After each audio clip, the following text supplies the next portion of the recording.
Hey, everybody. So glad to be here with all of you tonight. Should be yet another great program. We're going to talk about a lot of things, so let's do it. Spoken of the American century. I say that the century on which we are entering can be and must be the century of the common man. A radical redistribution of economic power. I mean, we know that racism is just a byproduct of capitalism. Everything would be all right if everything was put back in the hands of the people. We need a government that will make sure Americans are taken care of and organize the economy to serve the people, not the profits of a wealthy few. We now have the techniques and the resources to get rid of poverty. We got to start getting out there with the people. Get out of the movement and get to the masses. We need a government of action.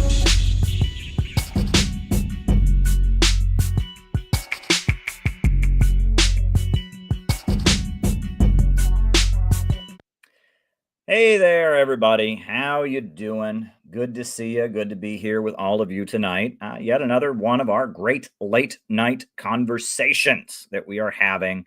I always enjoy having these little chats with all of you. The way this works, for those of you who may not be familiar, is we generally, I give my opening remarks on whatever the topic is for tonight. There we go. And then after that, we do a roll call where I call you all out as I see you, names and locations. And then from there, I answer your super chat questions for the remainder of the night. So if there's something you would like me to talk about in the second half of our show, by all means, send me a Rumble rant on the Rumble or send me a YouTube super chat here on YouTube. That's the way I can answer the questions you may have during the second half of the program. That's the way the cookie crumbles. That's the way we do things. Now, do have a few little announcements, just a couple little announcements. First of all, every morning on the Center for Political Innovation YouTube channel, we have morning messages. And now Dan Niswander out in LA is running these. He's arranging for there to be a morning message every morning. And he's doing a great job. And he's getting videos from different people and he's cutting clips and he's doing a great job. So go and subscribe to the CPI YouTube channel because great things are happening over there. And they take submissions as well. There's a link where you can submit your own morning message and support the community. It's just a really, really great aspect of what we're doing with CPIs. Every morning there's a CPI morning message. It's really, really, really awesome. I think it's great. So that's the first thing. Go subscribe to the CPI YouTube channel so you can watch the morning messages. The next thing, we are headed to the inauguration. That's right. Washington, D.C., January 20th, we are attending Trump's inauguration. We are going to do outreach to Trump supporters. We're going to have our big Trump Kim banner. We're going to pass out a special booklet that we've printed promoting anti-globalism, anti-imperialism. It's going to be awesome. And we need you there, though. We need you to come. That's going to be a heck of a day in Washington, D.C. There'll be people supporting Trump. That's who we want to talk to. There'll be people opposing Trump. Obviously, we're staying away from those people. But we're having a great reception with free food and speeches and music and singing and all kinds of stuff. And that is happening in the evening on Inauguration Day, January 20th in Washington, D.C. So we need you to be there. We need you to attend because, these kind of things are important. We need your support. If you can donate to help us support our activities, it's costing us a lot. There is not a hotel room in DC that day that doesn't cost $1,000. And we figured out our housing today and kind of a last minute. I got a tip from a couple people and we got our housing figured out, but it is not cheap. So any support you can offer us would be greatly, greatly appreciated. But the best way you can support us is just showing up, just being there, listening to the music, speeches, engaging with people. It's going to be like a little CPI reception open house in Washington, D.C. It'll be at Hilton Garden Inn on 14th Street in Washington, D.C., just a couple blocks from the White House. We'll be there. It's open to the public. You can come on in and eat some food and listen to some speeches. It's going to be very, very, very, very awesome. Very, very, very awesome indeed. So I hope you will join us. I hope you can send us a donation to help us do it. Quick thing, I mentioned this last night, but I will mention it once again. There has been a lot of people that have gotten muted or hidden in the chat over the years. And there's been a lot of people lately who've been saying they feel like they shouldn't have been muted. They feel like they shouldn't have been hidden. And there's been a lot of people that have been mods here in the past that have been mods that have let. So we just decided to have a blanket amnesty.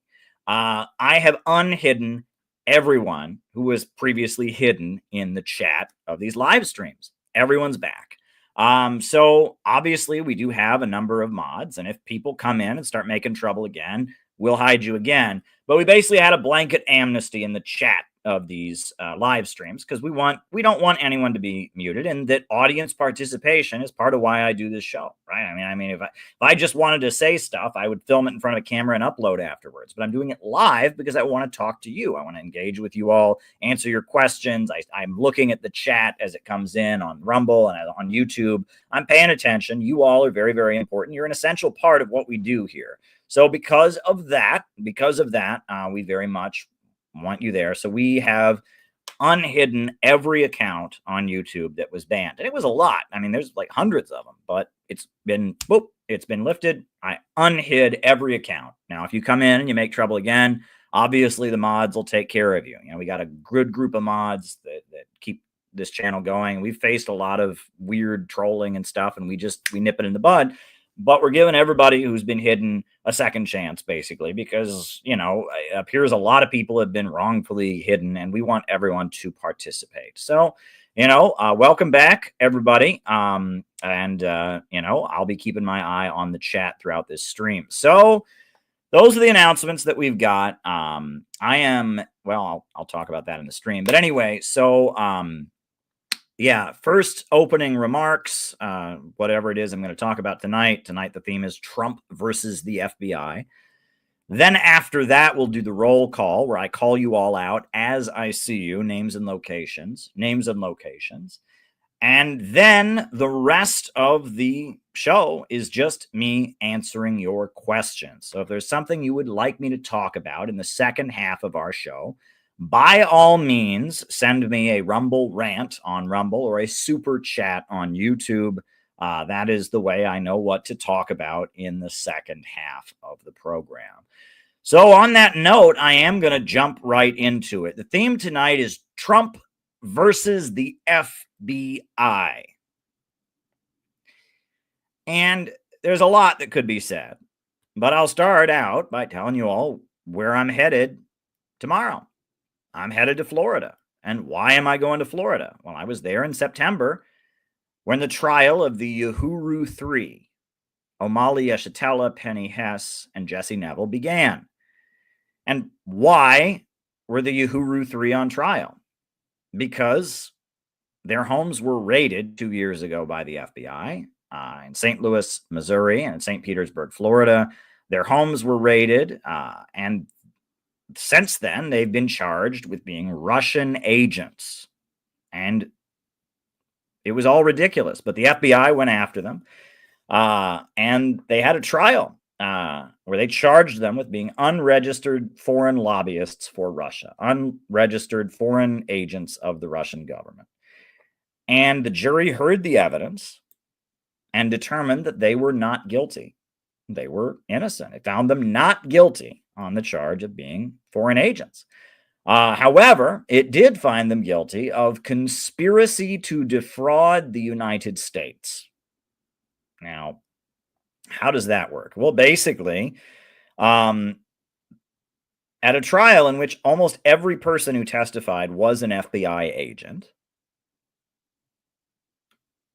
they alleged that the activism of the Uhuru 3 was somehow, lobbying the American government on behalf of Russia. And they then alleged that in addition to doing that without registering, they conspired to do it. They got together and talked about doing it. And because when you register as a foreign agent, what you do is you pay money because they got together and decided not to register or to act or whatever it is that's alleged.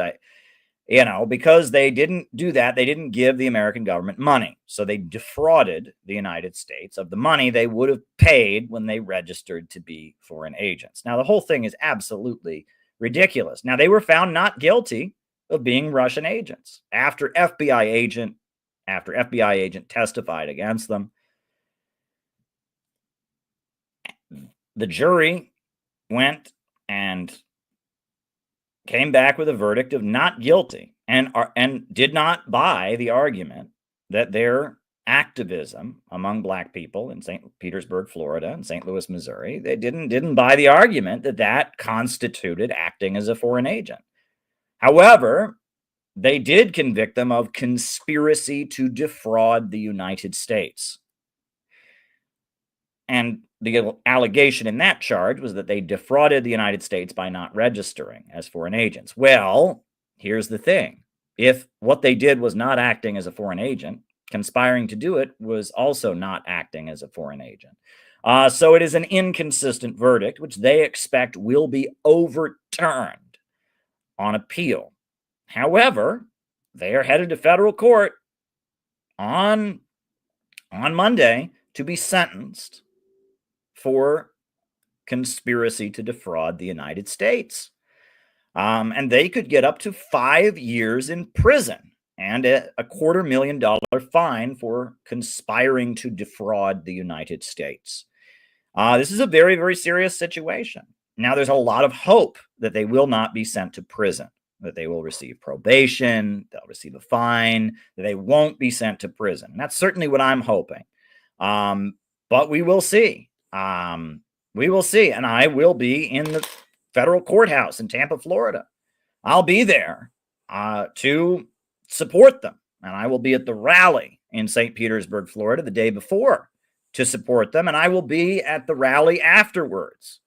And, I'm going to be there to do everything I can to support them. And hopefully they don't go to federal prison. But it's basically in the hands of the judge now that they were convicted on this lesser conspiracy charge. Now, this case is a really, really important case, and it has gotten almost zero coverage from the mainstream media. The New York Times has barely touched it. However, who has covered it? Tucker Carlson, who is not a socialist, not a leftist. He's covered it. Good for him. And who else has covered it? Glenn Beck, the conservative commentator, he has covered it. And who else has covered it? RT has covered it, not surprisingly. Many people have spoken up about how dangerous this case is because it is the FBI targeting a group of activists and saying that their nonviolent activism, advocating reparations, taking petitions to the United Nations, advocating reparations for Black people, that constitutes being an unregistered foreign lobbyist. And because of that, they should be going to prison. And during the trial, it was revealed that the FBI lied.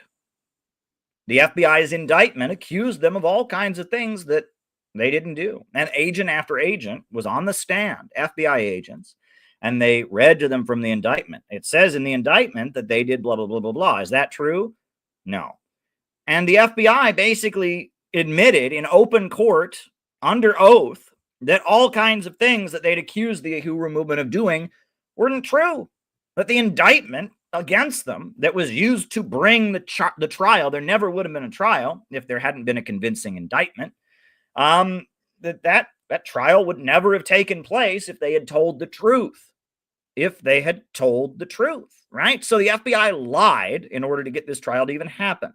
So they're hoping that this whole thing can be overturned on appeal. But it's something that we at the Center for Political Innovation, we have thrown everything we've got into this case. And it's very important to us, right? The day the raids happened, I was on the phone with people from around the country hearing about it.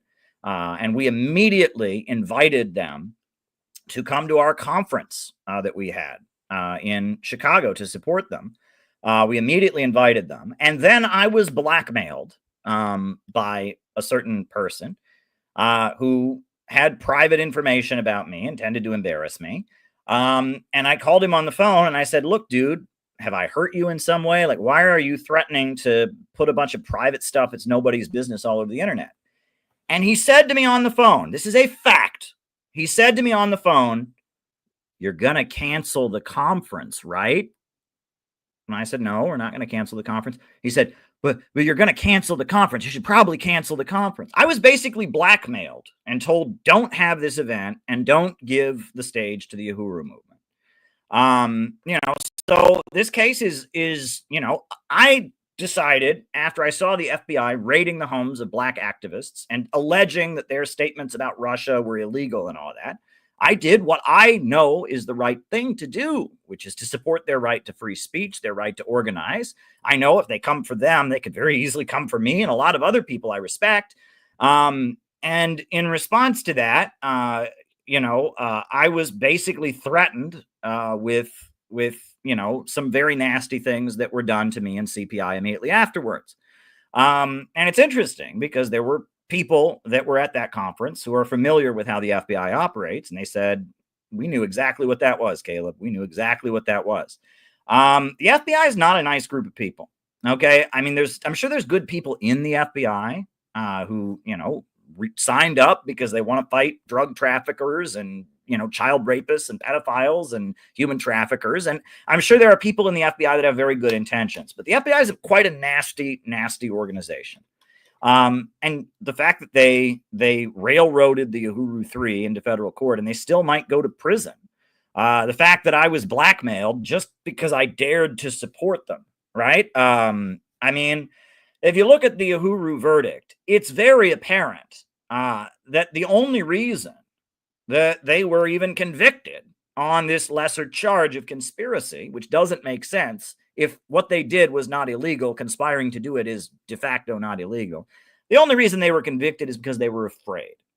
Apparently, numerous times throughout the jury's proceedings, they went back to the judge and asked the judge to protect their anonymity.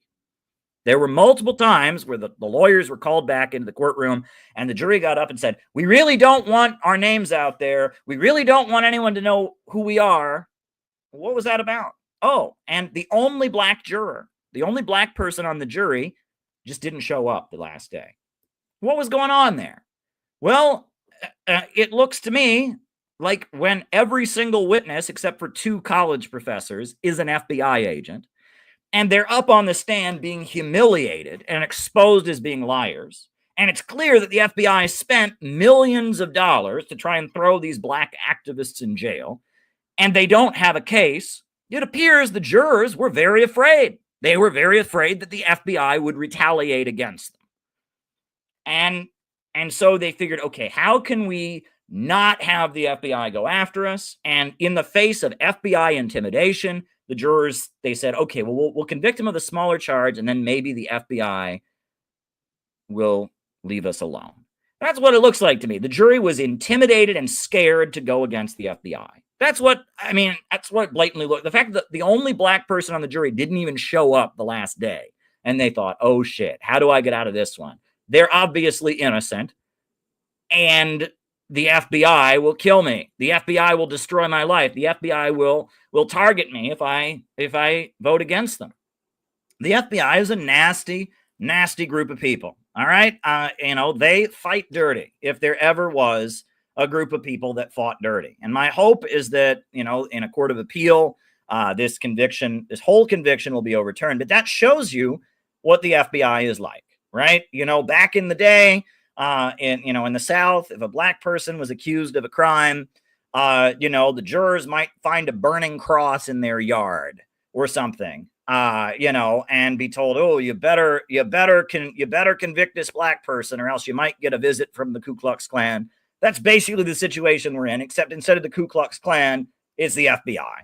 The FBI, basically, it looks to me like the jurors, I'm just telling you what I've observed. I don't know any of the jurors' names or faces or anything. I'm just telling you what it looks like to me.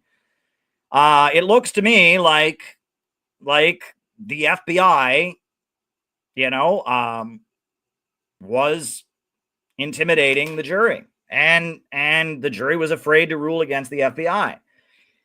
And that should be very, very disturbing. And that's why I want people to understand what's going on here and understand how serious all of this is. And I wanted to start it out. I'm headed to Florida to support the Uhuru 3. And there's a reason that this is so important to me, but there's also a reason that I want people to understand what's going on with Trump. I am honestly more than a little bit annoyed with the number of people that want me to just go, oh, Trump is just as bad as all the rest of them. Fuck Trump. Like, guys, obviously, Trump murdered Qasem Soleimani. I am an admirer of the Islamic Revolution of Iran. Do you think I think that was a good thing? Obviously not. Trump, big supporter of Israel, moved the U.S. Embassy to Jerusalem. Do you think I think that's a good thing? No. But I've got to tell you that there is a fundamental difference between Donald Trump and the Democrats. And that fundamental difference is related to the FBI. This organization that just raided the homes of the Uhuru 3, lied in an indictment, dragged them to court, and created a situation where the jury was scared to acquit them and admitted on the stand that they lied and all of that. The FBI hates Trump's guts. And that's obvious. And that's good. And I think having a president who doesn't get along with the FBI is a really good thing, because that might lead to that president restraining the FBI. These are the facts when it comes to the FBI. The FBI, let's be honest here, it is now a matter of public record that in 2020, when the election was happening, there was a news story that surfaced about Hunter Biden. Hunter Biden had a laptop that he took to a repair shop, and the people at the computer repair shop made it public and available to the media. And that laptop had images of him smoking crack and images of him having sex with hookers and all kinds of business deals and emails where he was getting bribes from Chinese businessmen and getting bribes from Ukrainian. And this laptop was full of illegal criminal activity. And the laptop computer repair shop, they took it to the media. And so a couple weeks before the election, the New York Post published an article about Hunter Biden's laptop.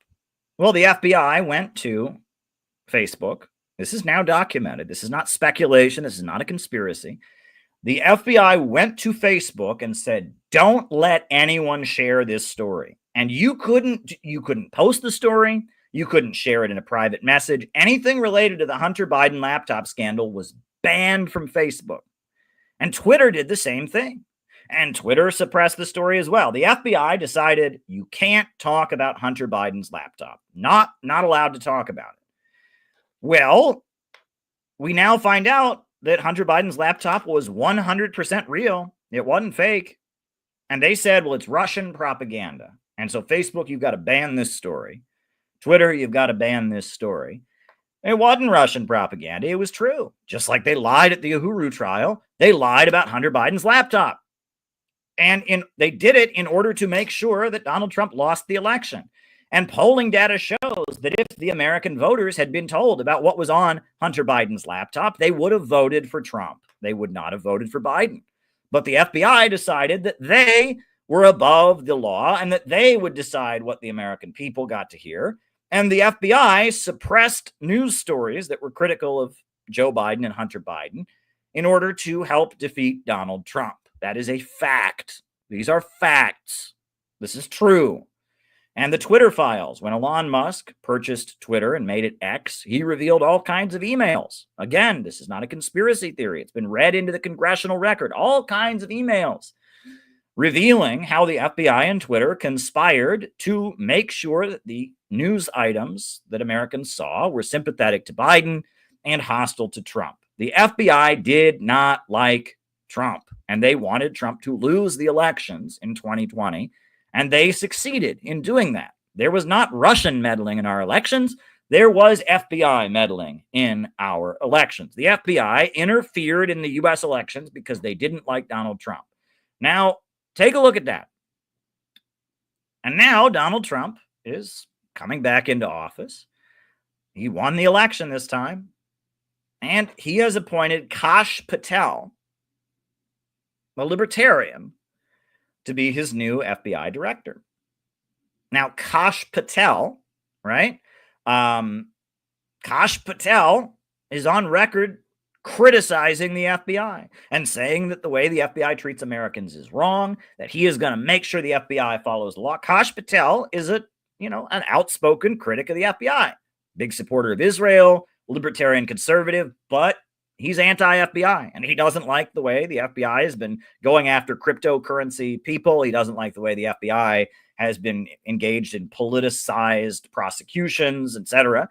And so Trump appointed an anti-FBI guy to be his FBI director. And that pissed off the current FBI director, Christopher Wray, so much that he said he's leaving. He's not staying on to transition to the new guy. Christopher Wray, FBI director Christopher Wray, is resigning because he's so angry, that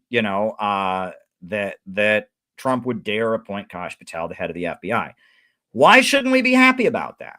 Why shouldn't we celebrate that this agency that is targeting anti-imperialists, that is targeting dissidents, is going to have somebody in charge of it who doesn't want them to keep doing that and wants to take them apart? What could be wrong with that? I think that's a great thing. I think that's a good thing. I think having somebody who will weaken the FBI on behalf of the elected president is a good thing. And you want to sit back and say, oh, Trump's just the same as all that. That's not the same. That is not the same. The FBI tried to rig the 2020 elections to make sure Trump could not win. The FBI seethed in rage when, God forbid, the elected president fired James Comey, which is what the president has the right to do, right? The FBI is part of the Department of Justice. The Department of Justice is part of the executive branch. The president has the right to fire the FBI director. That is his job as president. And when Trump was president, you'll remember he fired James Comey, FBI director James Comey, because James Comey was working against him. And there was all this outrage. How dare Donald Trump fire James Comey? Well, Donald Trump fired James Comey because of the fact that he is the president of the United States and he has the right to choose who works in his executive branch and who doesn't. And the FBI is not elected. And we never got to vote for the FBI director, but we did get a choice of whether or not to vote for Trump. And if Trump is who we voted for, then Trump is the guy who gets to decide who runs the FBI. And Trump is very clearly in the anti-FBI camp. Why? Because Trump represents a lot of business owners, capitalists, people like Mike Lindell, people like the owners of Hobby Lobby, people like Bernie Marcus, the owner of Home Depot, people like Betsy DeVos, the Amway Tupperware lady, right? I mean, there's all kinds of wealthy people who support Trump, but they're wealthy people that aren't part of the club, and they're wealthy people that the FBI goes after. The FBI goes after these people very viciously because they're not part of the club. And, they're the frackers. A lot of the fracking cowboys, they called them. The frackers were targeted by the FBI. The FBI is notorious for making sure that the power elite of the United States get their way unquestioningly. And Donald Trump represents a lot of rich people that don't much care for the FBI, not because they're communists, not because they're socialists. They aren't. They tend to be more libertarian, tend to be more right-wing, etc., but they don't like the FBI. And Trump getting in there, he's getting in there with the stated intent of reeling back the war on our civil liberties and weakening the power of the FBI and getting the FBI out of American politics and reeling back their power. Is that a bad thing? No, not at all. It's a great thing. Go Trump. Do it. Please. Please. That's great. That's awesome. Does that mean Trump agrees with me on everything? Of course not. Does that mean that, but isn't it better to have a president who's controlling the FBI, is appointing anti-FBI critics to run the FBI? I think that's great.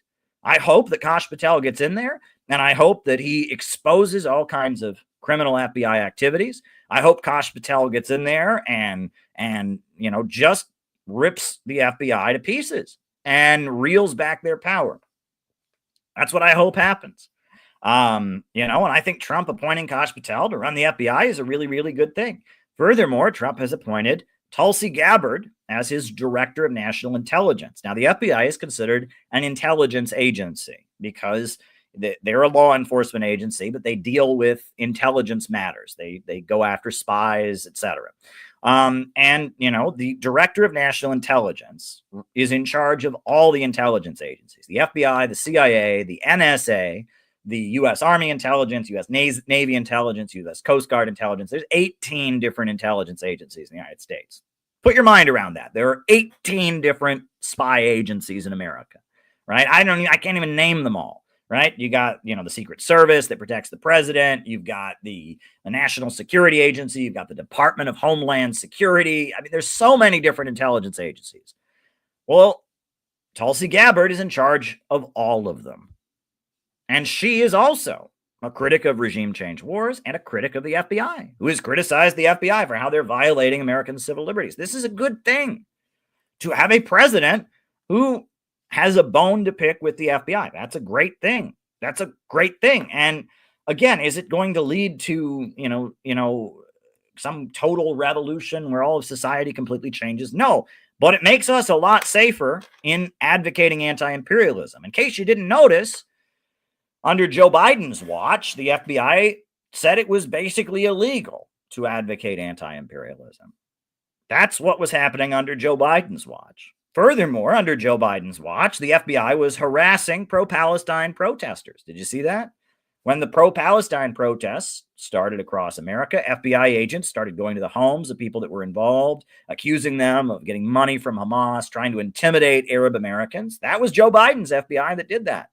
Well, you know, even though Trump supports Israel and Kash Patel supports Israel, the platform of the FBI needs to respect Americans' rights and they need to stay out of politics, and they're not doing it, leads me to believe that the FBI under Trump's control might be less likely to do things like that. I don't know, right? And that I think that having somebody in office who is at odds with the intelligence agencies to some degree or other is a good thing. And that there are obviously differences within the American deep state, right? Tulsi Gabbard is a Pentagon woman, right? She comes out of the Pentagon, no question about it. And she has served and she's been involved in U.S. military operations in Africa and all of that. We're not claiming she's an anti-imperialist activist. We're claiming that she represents a layer within the American deep state that has a different perspective. And the same for Kash Patel.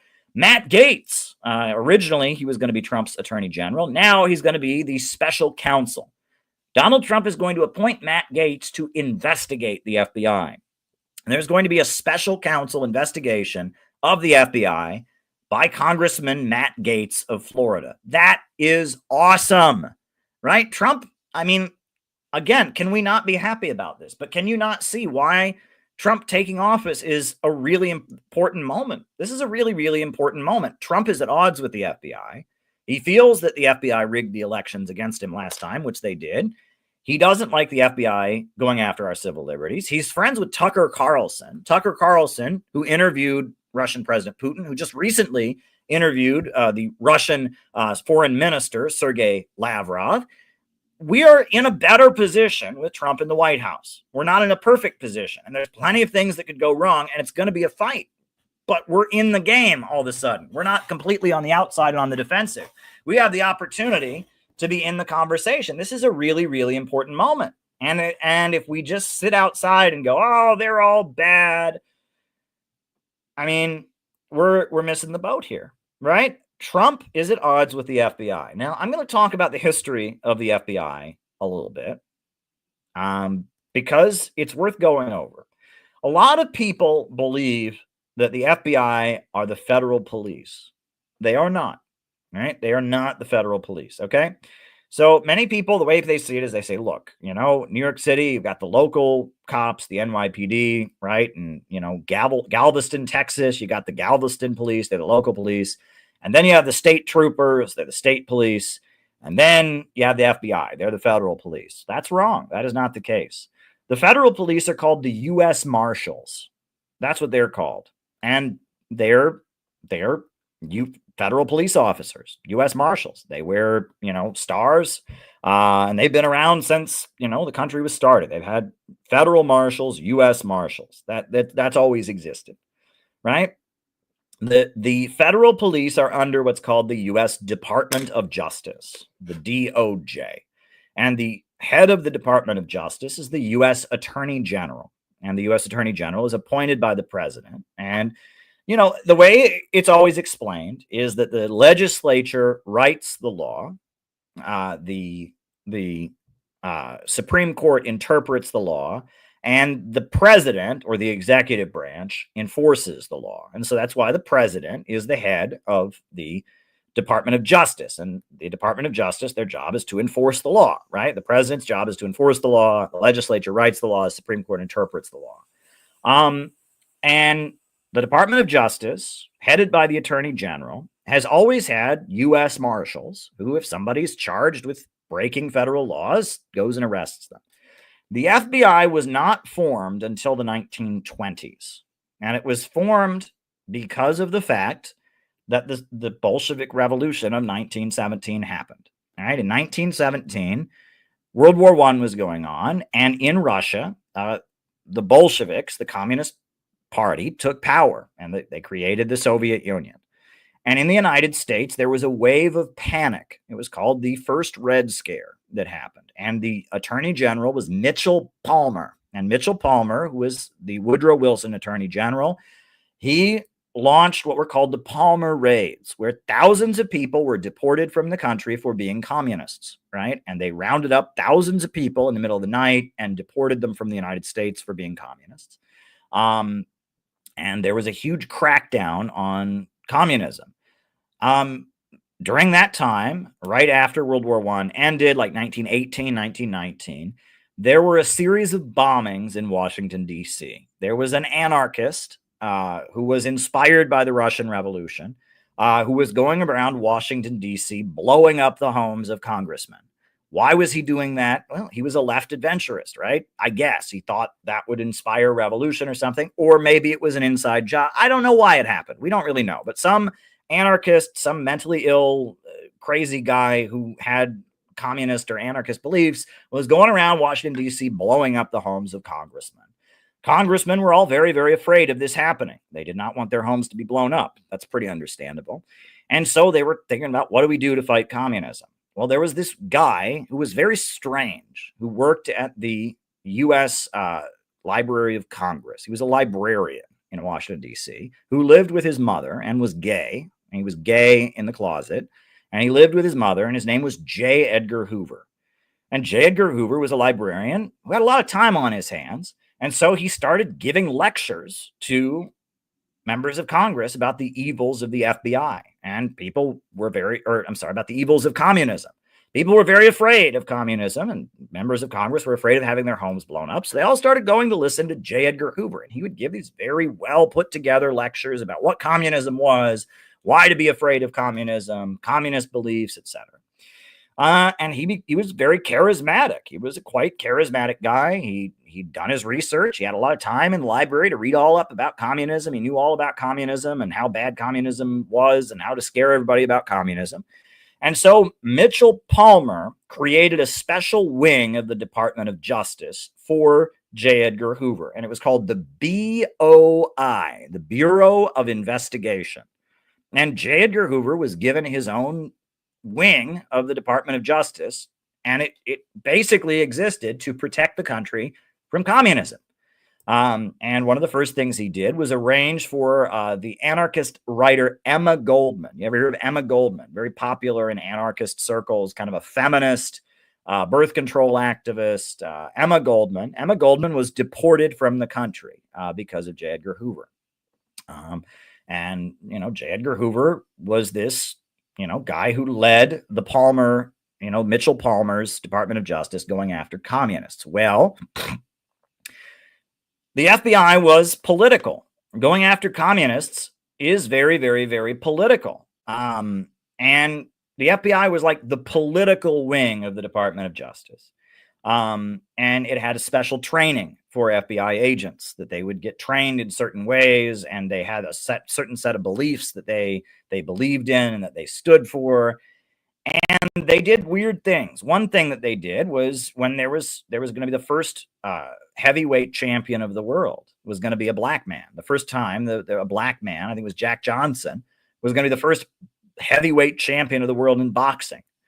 And they were very, very afraid that if a black man became the top, prize fighter, the top boxer in America, that would lead black people to revolt. And they saw that the Communist Party was supporting black people and the Soviet Union was supporting black people. And they saw Marcus Garvey, the leader of the Black Liberation Movement in the United States.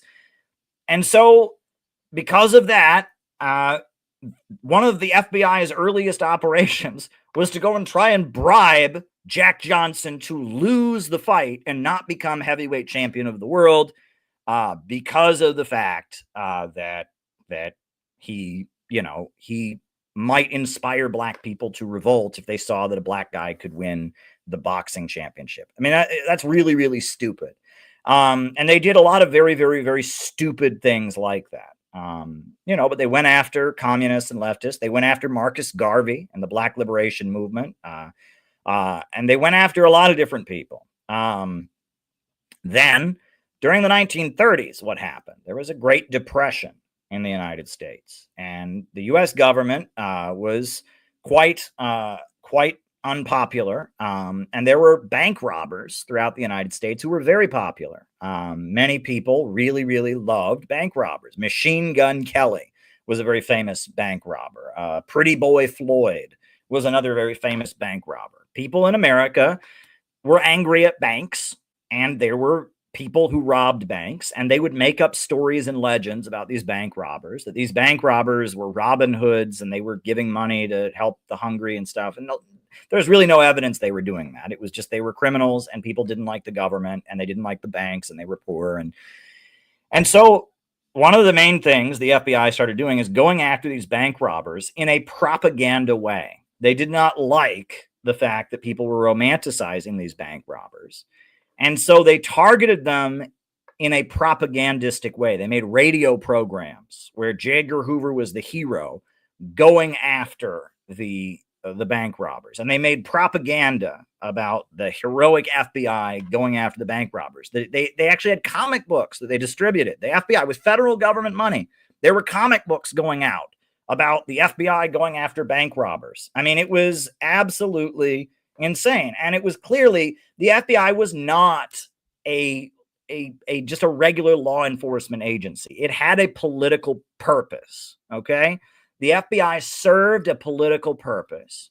That's why it existed. And throughout the 1930s, they were going after bank robbers. They went after Al Capone, right? Al Capone, the very famous, mafia guy in Chicago, was arrested. They got him for tax evasion, and he spent the rest of his life in prison. He was the mafia boss of Chicago. And that was the FBI. So then during World War II, they obviously supported World War II. After World War II, the Soviet Union became the new threat. And the FBI, it's very interesting. The FBI very much believed that the CIA was communist.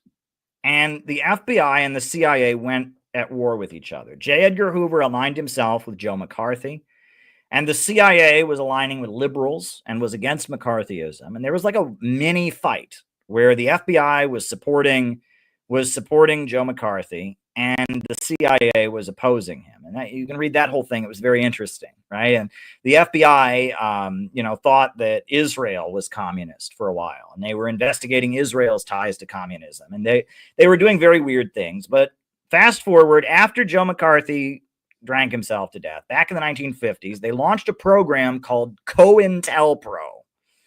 Cointelpro was the name of the FBI program that was launched in the 1950s.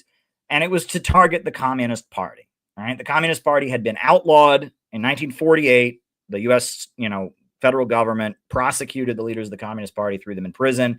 But in 1957, there was a Supreme Court ruling called Yates versus the United States, where they ruled that the Communist Party has the right to exist as long as they do not advocate the violent overthrow of the government. Right? As long as the Communist Party did not call for the violent overthrow of the American government, they were allowed to exist. That was 1957. The Supreme Court ruled that. But at the same time, the Communist Party became legal.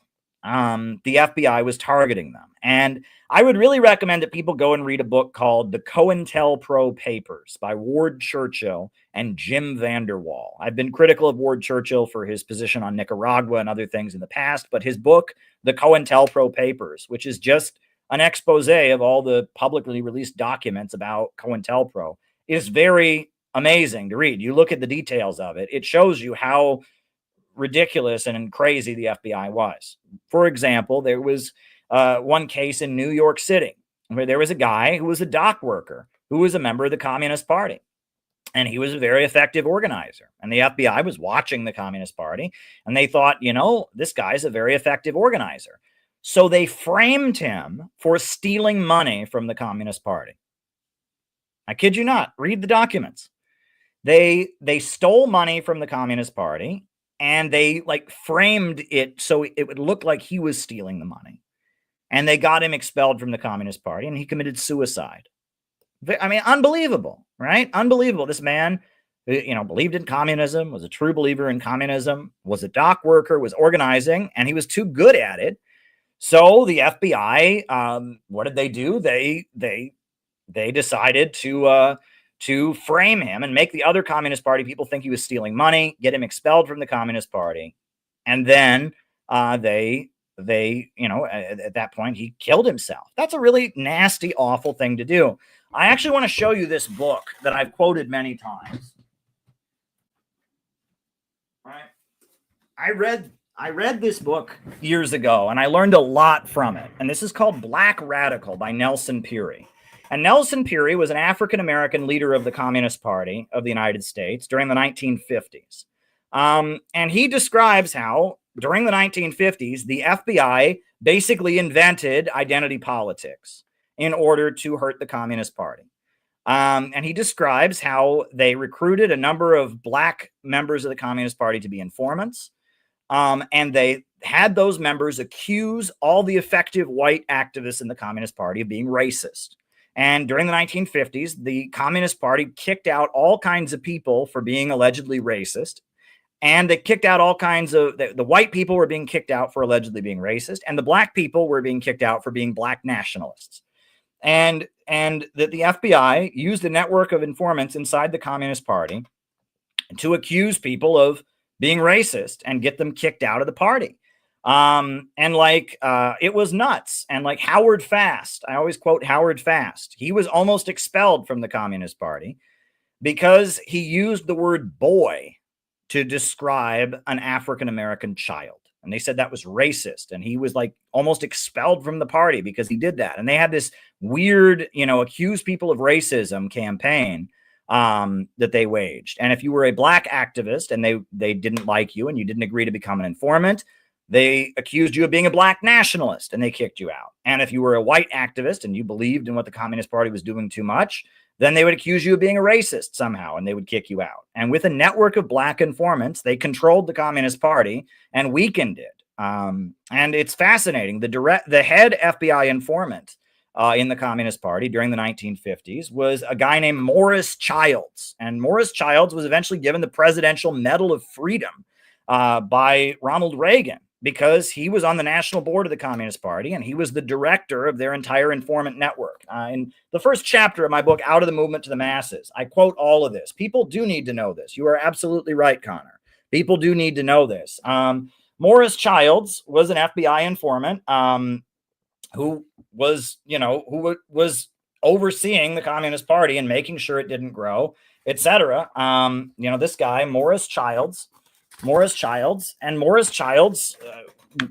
bringing in money from the Soviet Union, and he was the head of it. You can read, there's a book called Operation Solo, documenting what Morris Childs did as the head of the FBI network of informants within the Communist Party USA. And Cointelpro, why was it called Cointelpro, right? Cointelpro stood for Counterintelligence Program. And why did they call it Cointelpro? because they considered these activists that they were targeting to be foreign intelligence. They considered the Communist Party. It wasn't that Americans just believed in labor unions and opposed racism. It was that they were agents, they were intelligence agents of the Soviet Union. Now, Cointelpro targeted Dr. Martin Luther King Jr. Because they believed that the civil rights movement was a communist conspiracy. And they went after Dr. Martin Luther King very, very, very viciously. And I mean, you look at what they did to Dr. Martin Luther King. You can read what they did to him. It was horrible, right? They dug into his personal life and put sex stuff all out there. And they even falsely accused Dr. Martin Luther King of being gay. Martin Luther King apparently was a bit of a womanizer, maybe a sex addict, but he wasn't gay. He was straight. However, one of his close associates was a guy named Bayard Rustin. And Bayard Rustin had been a member of the Communist Party at one point, had left, and Bayard Rustin was gay.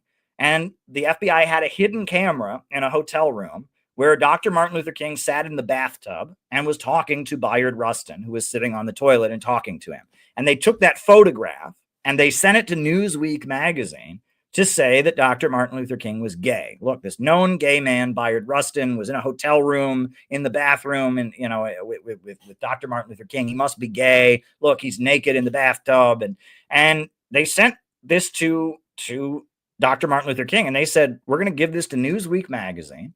And we're going to, you know, say that you're gay. And so you really should kill yourself. You have so many days to kill yourself before this becomes public. And the letter that they wrote him, which was apparently personally written by J. Edgar Hoover, you read the language, so much hate is written in it. I mean, it's just vile. The FBI, one of the stated goals of COINTELPRO was to prevent the rise of a black messiah. That was what they said. They wanted to prevent the rise of a black messiah. And they were convinced that if the black civil rights movement or the black liberation movement got going, that would lead to a communist revolution. And so they went after every black activist, every black organization you ever heard of, and in crazy, crazy ways. And you look at the details of what, of what the FBI did. Now, I used to work for Ramsey Clark, and Ramsey Clark was a great man. And Ramsey Clark, his father had been an attorney general, and he was a young man who was a supporter of John F. Kennedy and who went and marched with Dr. Martin Luther King Jr. and was a civil rights advocate. And when Lyndon Johnson was elected president on a platform of passing the Civil Rights Act, he appointed Ramsey Clark to be his attorney general. And there are audio recordings you can go find on YouTube of Ramsey Clark talking to Lyndon Johnson about how awful the FBI is and how awful J. Edgar Hoover is. There's one recording where he points out, and the recording, he says, it's illegal to wiretap people without a warrant, but there's no penalty for it. And so J. Edgar Hoover wiretaps people without warrants all the time because it's technically illegal, but there's no punishment if you do it. And that's apparently what J. Edgar Hoover was doing. He would wiretap people all the time. He wiretapped members of Congress. He wiretapped various presidents. And he had the goods on everybody. He blackmailed everybody in the government because he was wiretapping them. And that was illegal. You can't wiretap somebody without a warrant. You can't surveil somebody. If the FBI, to search your home, you have to have a search warrant, etc.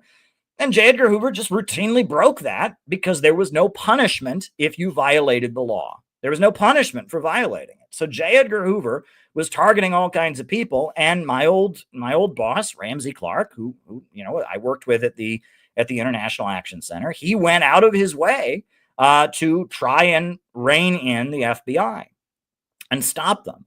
And at one point, he did step in and stop the FBI from wiretapping the leader of the Student Nonviolent Coordinating Committee, Stokely Carmichael, eventually known as Kwame Ture. And he stepped in and he said, no, you can't wiretap Kwame Ture. And they even tried to impeach Ramsey Clark for doing that because they said he was getting in the way of an investigation into a very dangerous radical. Richard Nixon said that the first thing he would do when he got elected was fire Ramsey Clark. And he promised that. He said, I am going to fire Ramsey Clark because Ramsey Clark let all kinds of people out of prison. He went around the country saying that imprisonment is not the answer. He released many federal prisoners, and he was always trying to stop the FBI from targeting black activists and such. And so the first thing Richard Nixon did when he got elected was fire my old boss, Ramsey Clark. Well, Ramsey Clark then became an anti-war activist. He was eventually an international lawyer, etc. Ramsey Clark was a great man. But regardless, after Ramsey Clark was fired, when, the FBI was no longer being restrained by Ramsey Clark as Attorney General, we know what happened. There was the murder of Fred Hampton. Fred Hampton was a black revolutionary activist who was gunned down in his bed. And then, I believe it was in 1970, there was a group of activists in Pennsylvania, a suburb of Philadelphia called Media, Pennsylvania, and they broke into an FBI office and stole a bunch of files about Cointelpro and gave them to the media. And the media saw what the FBI was doing. And Cointelpro became public because activists, like leftist, socialist, communist activists, broke into the FBI's offices, stole the files, 1971, and gave them to the media. And all of a sudden, because of that, it became public that the FBI had this program. Eventually, then in the late 1970s, they had the Congressional Church Committee. It was called the Church Committee in 1977 that revealed what the CIA and FBI had done throughout the 1960s. And J. Edgar Hoover was dead. And they revealed all kinds of evil things that the FBI had done throughout the 1960s and 70s. But did they stop? No. At the very time that this was happening, that the Congressional Church Committee was revealing all the evil things they did, they had an operation called Abscam. You ever see the movie American Hustle? It's kind of a fictionalized version of it. But the FBI had a guy dress up like an Arab sheik and try to bribe members of Congress. And it was Abscam, which stood for Arab Scam. And what's interesting is they don't show this in the movie, but the Abscam, there were many cases where the members of Congress would try to hand them a suitcase of money with a hidden camera and all of that. And the congressman or senator would push the money away and say, I don't want your money. I don't accept bribes. And they would still convict them and they would still go to prison. And it was a way to purge the Democrat Party. There were still a lot of Democrats that were labor aligned. They called them smokestack Democrats, that they were tied to labor unions. They were often Roman Catholic, socially conservative, Italian or Irish, urban Democrats that were not degrowthers. They were not environmentalists. They supported nuclear power. They were tied to labor unions. And the FBI worked with Jimmy Carter to purge the Democrat Party of anybody who was pro-labor, anyone who wasn't part of their environmental degrowth, kind of thing. You read about that. That was what the FBI was up to. And there's many more examples, right? I mean, after 9/11, the FBI did horrendous things to Muslim Americans. They would go to a mosque, and somebody would make a joke. And then they would get it on a recording and they would say, oh, it's conspiring to commit terrorism. And in some of these cases, the people were even acquitted in trial. It used after 9/11, every few weeks, it would be, oh, FBI stops a terrorist attack here. FBI stops a terrorist attack there. And then you'd go and look at the details of the case, and it was just a disabled person or just somebody who made a joke or something, and they would get them, right? And that they would find somebody and get them making a joke on a microphone or something like that, and they would go to prison, right? And this stuff happened, right? And this was going on. There was a case in Long Island where there was a young man who started attending a mosque, a young disabled man. He was on the autism spectrum, very disabled, had a very abusive father. He was a teenager, and he started going to a mosque. And at the mosque, he made a friend. This was a lonely teenage boy who was disabled, and he made a friend, and this guy became his friend. Well, that guy was an FBI agent. That guy was an FBI informant, and he got him on the microphone to say a bunch of stuff, and the FBI put this guy in prison for the rest of his life, this young disabled man. And they did things like this, right, that are just very, very vicious. You look at the details of these cases, they're just absolutely horrendous, where where they just target people, you know, and you have to ask yourself, like, how ethical and moral is it? Like, why would you target somebody in this manner? You know, I mean, it's really, really awful what the FBI has done. The FBI is completely out of control. And Donald Trump is coming into office as somebody who wants to stop them. The American people know that the FBI is out of control. They know that. They know that the FBI didn't have the right to tell us, that we didn't have the right to know about Hunter Biden's laptop. The American people know this, and that's why they voted for Trump, is that Trump was presenting himself as somebody who wanted to stop what the FBI is doing. And again, people want to act like this is just no big deal. It's a very, very big deal. It's a very, very big deal. And the fact that Trump is in there and came into office as somebody critical of the FBI, has appointed Kash Patel, you know, that is a really, really, really good thing. And I see what the FBI has done to the Uhuru movement, but I also see that Tucker Carlson has supported them. I also see that they were able to get acquitted on the main charge of being Russian agents. And I feel like we have the opportunity to nudge things on the side of good right now. We have an opportunity to protect our freedom and civil liberties against the FBI. And that what the FBI is committed to doing is pushing the idea that that Russia's in a conspiracy, and that if you are an anti-imperialist activist, if you question things, you're an agent of Russia. That's what they're doing. Just like they did back. Why did they call it Cointelpro? They were trying to convince everybody, no, black people don't want their rights and freedoms. They're just agents of Russia, right? You know, it's the same thing, right? They exist to serve the neocon foreign policy agenda of beating down any country that dares break out of imperialism. And they want to target anybody who, you know, would challenge that agenda. And yes, Martin Luther King's family did win a federal lawsuit against the FBI. And that's a whole rabbit hole you can look into.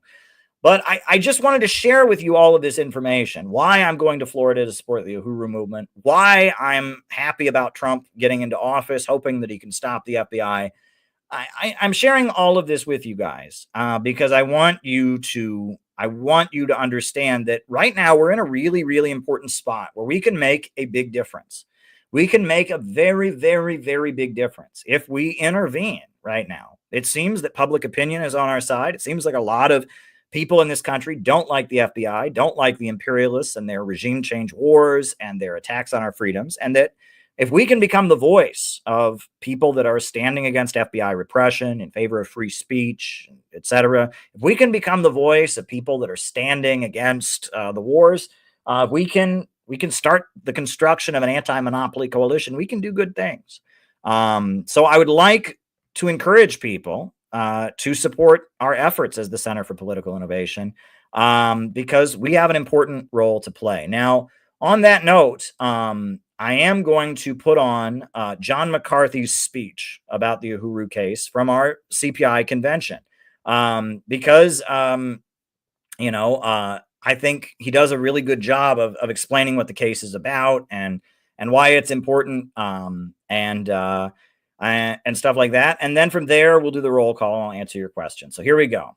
So our next guest, he's going to talk about something that also has to do with free speech quite a bit, the Uhuru case. As we all know, the Uhuru were unlawfully prosecuted for basically being anti-imperialist. And you all know our next guest, gentleman from Chicago. From Chicago! John McCarthy.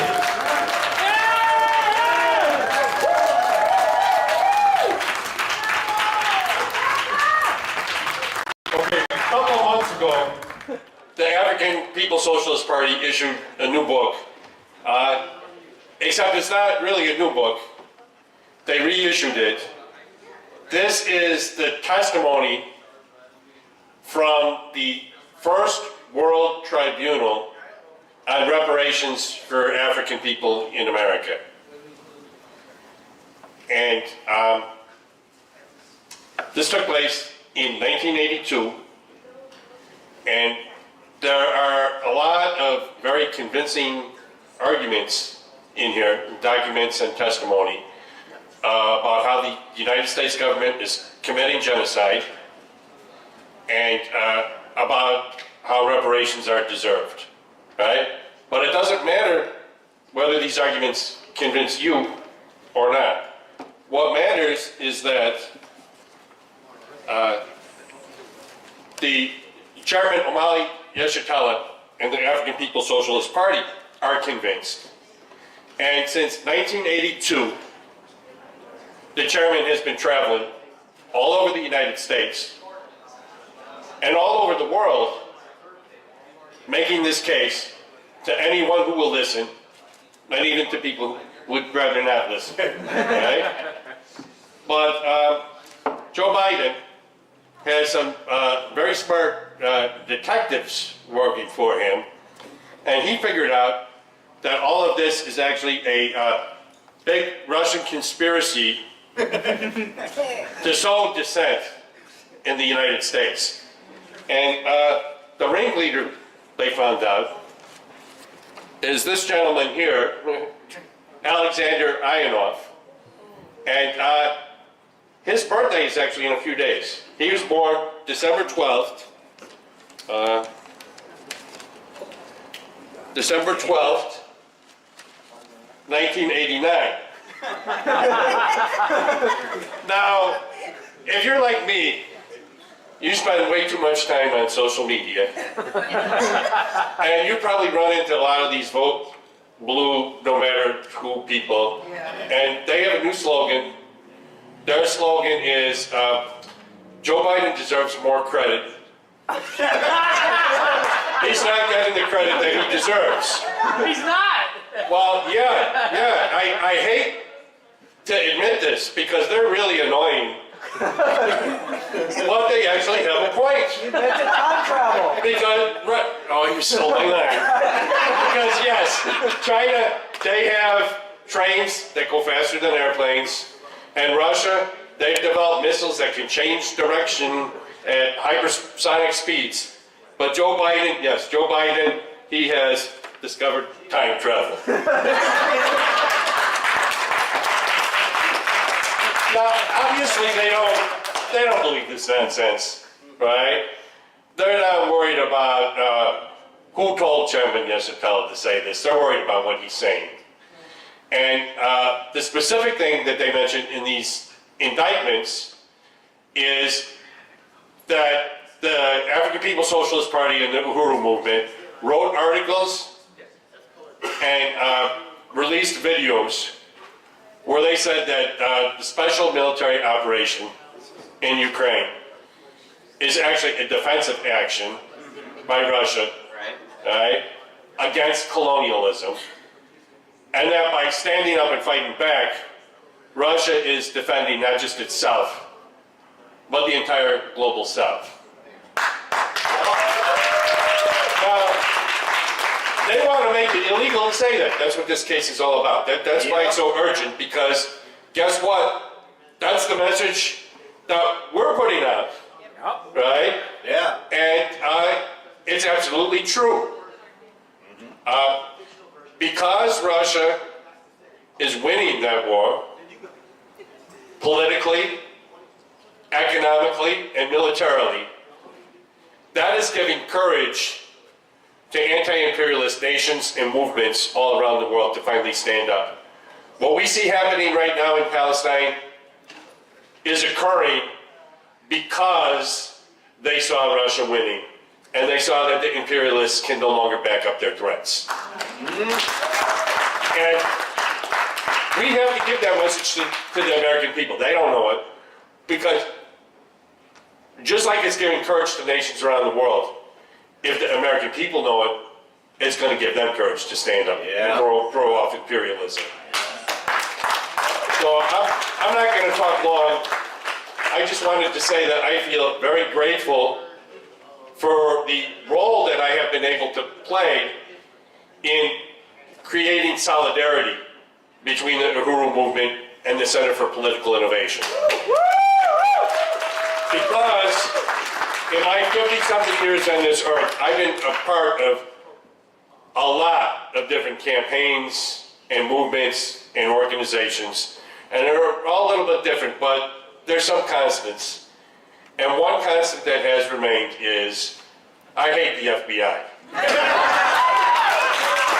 We're not supposed to have a political police in this country, but that's what they are. Yeah. And I don't like what they did to Marcus Garvey. I don't like what they did to the Nation of Islam. I don't like what they did to Paul Robeson. I don't like what they did to the Christic Institute, to the LaRouche movement, or to the Teamsters. I don't like what they did to Rod Blagojevich and to Chicago aldermen. I don't like what they've done to people who I don't even like. Yep. But I hate what they tried to do to Caleb and to the Center for Political Innovation. And I hate what they're trying to do to Chairman Omali Yeshitala, the African People's Socialist Party, and the Uhuru movement. And if I can create a collaboration between these two organizations and thereby strengthen each of them a little bit so that they have the strength not only to survive the FBI attacks, but to judo them into victory, Yeah. then that is like a double fuck you to the FBI. Actually, it's more of a fuck you squared. And I'm enjoying every minute of it.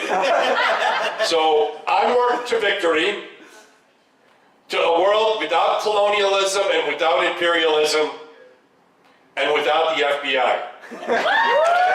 Uhuru! Yeah. So that was a great speech by John. Yeah, I mean, I think that, again, one of the great things about Donald Trump is that he is, to some degree or other, coming into office at odds with the FBI. And that's why I think we need to intervene and try to boost the anti-imperialist side of MAGA as much as we possibly can. And that it's not enough to just sit on the internet and complain. We have an opportunity, and that's why we're headed to the inauguration. But I do also have another announcement to make, which is that, this Uhuru case has been so essential to CPI and what we do. I mean, it's been so essential. We decided to publish a book. We had an event a year ago, last July, called Money and American Injustice. And we talked about the U.S. legal system, and we talked about the Uhuru case. I talked about Kamala Harris, and then Peter Coffin made it into a movie that you can watch on the CPI website. It's a great film that Peter Coffin made, Money and American Injustice, based on our event. We have now published this book, Money and American Injustice, with the foreword is written by Jeff Young, the leader of the Kentucky Party, and he's also a CPI member of our group. And there's stuff in here by John McCarthy. There's stuff in here by Noah. There's stuff in here by Rainer Shea. There's stuff in here from the Uhuru movement, a number of their articles about what's going on against them. It's a compilation of articles about American imperialism, about the U.S. legal system, speeches that were made at our events and stuff. This is our new book that's available, and I'll be distributing copies this weekend to the Uhuru movement, and it's now available. Our book, which just kind of documents the work that we've done over the years against political repression, against FBI repression, and in support of the Uhuru movement. It's this book that we published. It's now available, so if you want to get a copy, by all means, do so. It is now available. It's our latest Center for Political Innovation book. I will put a link in the chat. Hold on. It's a good book. We think it's really, really important to oppose FBI repression, right? We think it's really, really important. And we think it's really, really important to document how we do it, to kind of create an example. So, Money and American Injustice. You can get your copy of this book we just published. It's about 200 pages long. Not huge, but it's got a lot of different articles in it. It kind of documents what we've done to stand with the Uhuru 3. It documents, some of the anti-racist work we've done over the years, and it's a good piece, right? And Jeff Young was nice enough to write the introduction for us, and we included a lot of articles from a number of different members of CPI. And there's a lot in there. I mean, we talk about China, we talk about Russia, we talk about a lot of different issues, right? There's a lot of content. It's a compilation of articles that we've put together. So I hope that you will consider getting a copy of our new book, right? Just wanted to throw that out there, yeah, that's kind of where we're at. So let's do the roll call. Names and locations, folks. Names and locations. I will call you all out as I see you. Names and locations. Who is with us tonight? Names and locations. Names and locations. Who is with us? Who is with us? Names and locations. Who is with us tonight? Names and locations. Names and locations. Who is with us? Who is with us? Bob in Troy, New York. Panos in Athens, Greece. Names and locations. Names and locations. John McCarthy in Chicago. Welcome. Seasoned Noob in China. Connor in Colorado. Timoshenko in St. Louis. Valen in Seneca. Dahe in Seattle. Rice from Adelaide, Australia. Ian Chester in England. Anthony from New Jersey. Patch in Arizona. Courtney in Northern Virginia. Ed in Louisville. April and Chris in Salt Lake City. Chris in Kew Gardens. Detroit. Anthony. Laura in San Antonio, Texas. Gabriel in Peru. St. David's, Bermuda. Jenny Lynn in Cincinnati. Alex in Brazil. Names and locations, folks. Names and locations. I will call you all out as I see you. Names and locations. Names and locations. Anybody else with us tonight? Names and locations. Names and locations. Daniel in Colorado. Welcome, Daniel. Good to see you. Good to see you. Names and locations. Names and locations. Anybody else? Anybody else? Names and locations. Going once, going twice. Names and locations, names and locations. Who is with us? Who is with us? Names and locations. Who is with us tonight? Names and locations. Names and locations. Anybody else? And they're all going to come in at once. That's how this works, right? Yeah. Jack in Arizona. Welcome, Jack. It'll be right, Jack. It'll be right. Apparently that was an expression that was widely used at one point in New Zealand. It'll be right, Jack. It'll be right. Ryan in Kansas City. Welcome, Ryan. Dan in the LA area. Inspirational morning messages. Please submit morning messages. Great work, Dan. And they're having meetups in the LA area now. They're doing great stuff. We're on fire. We're on fire as an organization. We just figured out where people are going to be staying for the housing for our intervention at the inauguration. It's going to be awesome. Like, we're doing good stuff. We're doing good stuff here. We just published a book.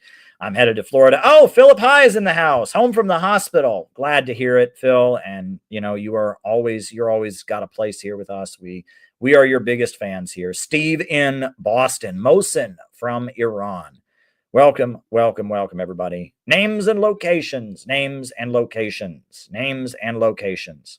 It'll be right, Jack. It'll be right. Not it'll be all right, right? Someone pointed out, no, it's she'll be right.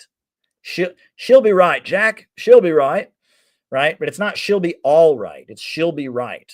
She'll be right. She'll be right, Jack. She'll be right, right? There's got to be some Australians in the chat who will correct me on that. But there we go. There we go.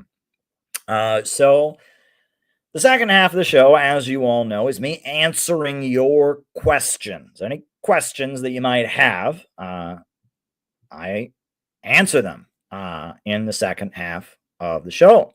That is my second half of the show. Now, I know that there are two Rumble rants that have come in, one from Hempker and one from Leo Messi.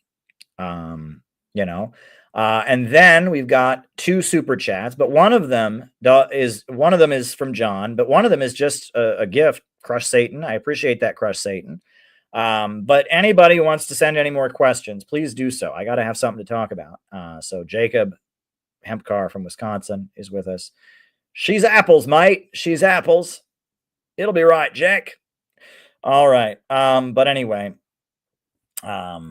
But anyway, so I'm a little nervous. So Hempcar, the first super chat is from Hempcar, and he says, maybe the left needs a good reminder how the FBI attacked MLK and the Panthers. StopFBI.net has a good leaflet. Well, very good. Great work. Yeah, that's great. It's beyond me how people can forget all this stuff, you know? I saw a meme the other day that was calling Trump supporters saying they're in a cult. It's like, you don't believe the FBI, you don't believe the Department of Homeland Security, you don't believe the media. It's like, yes, actually. And all these woke people who go around wearing t-shirts with Fred Hampton, wearing t-shirts with Sada Shakur, and they all trust the FBI. I just don't get it. I really, really, really don't get that. I really do not. Now, Leo Messi, he sent me a link and he says, react. Now, I don't know what I'm about to click on. I'm a little nervous about what it's going to be.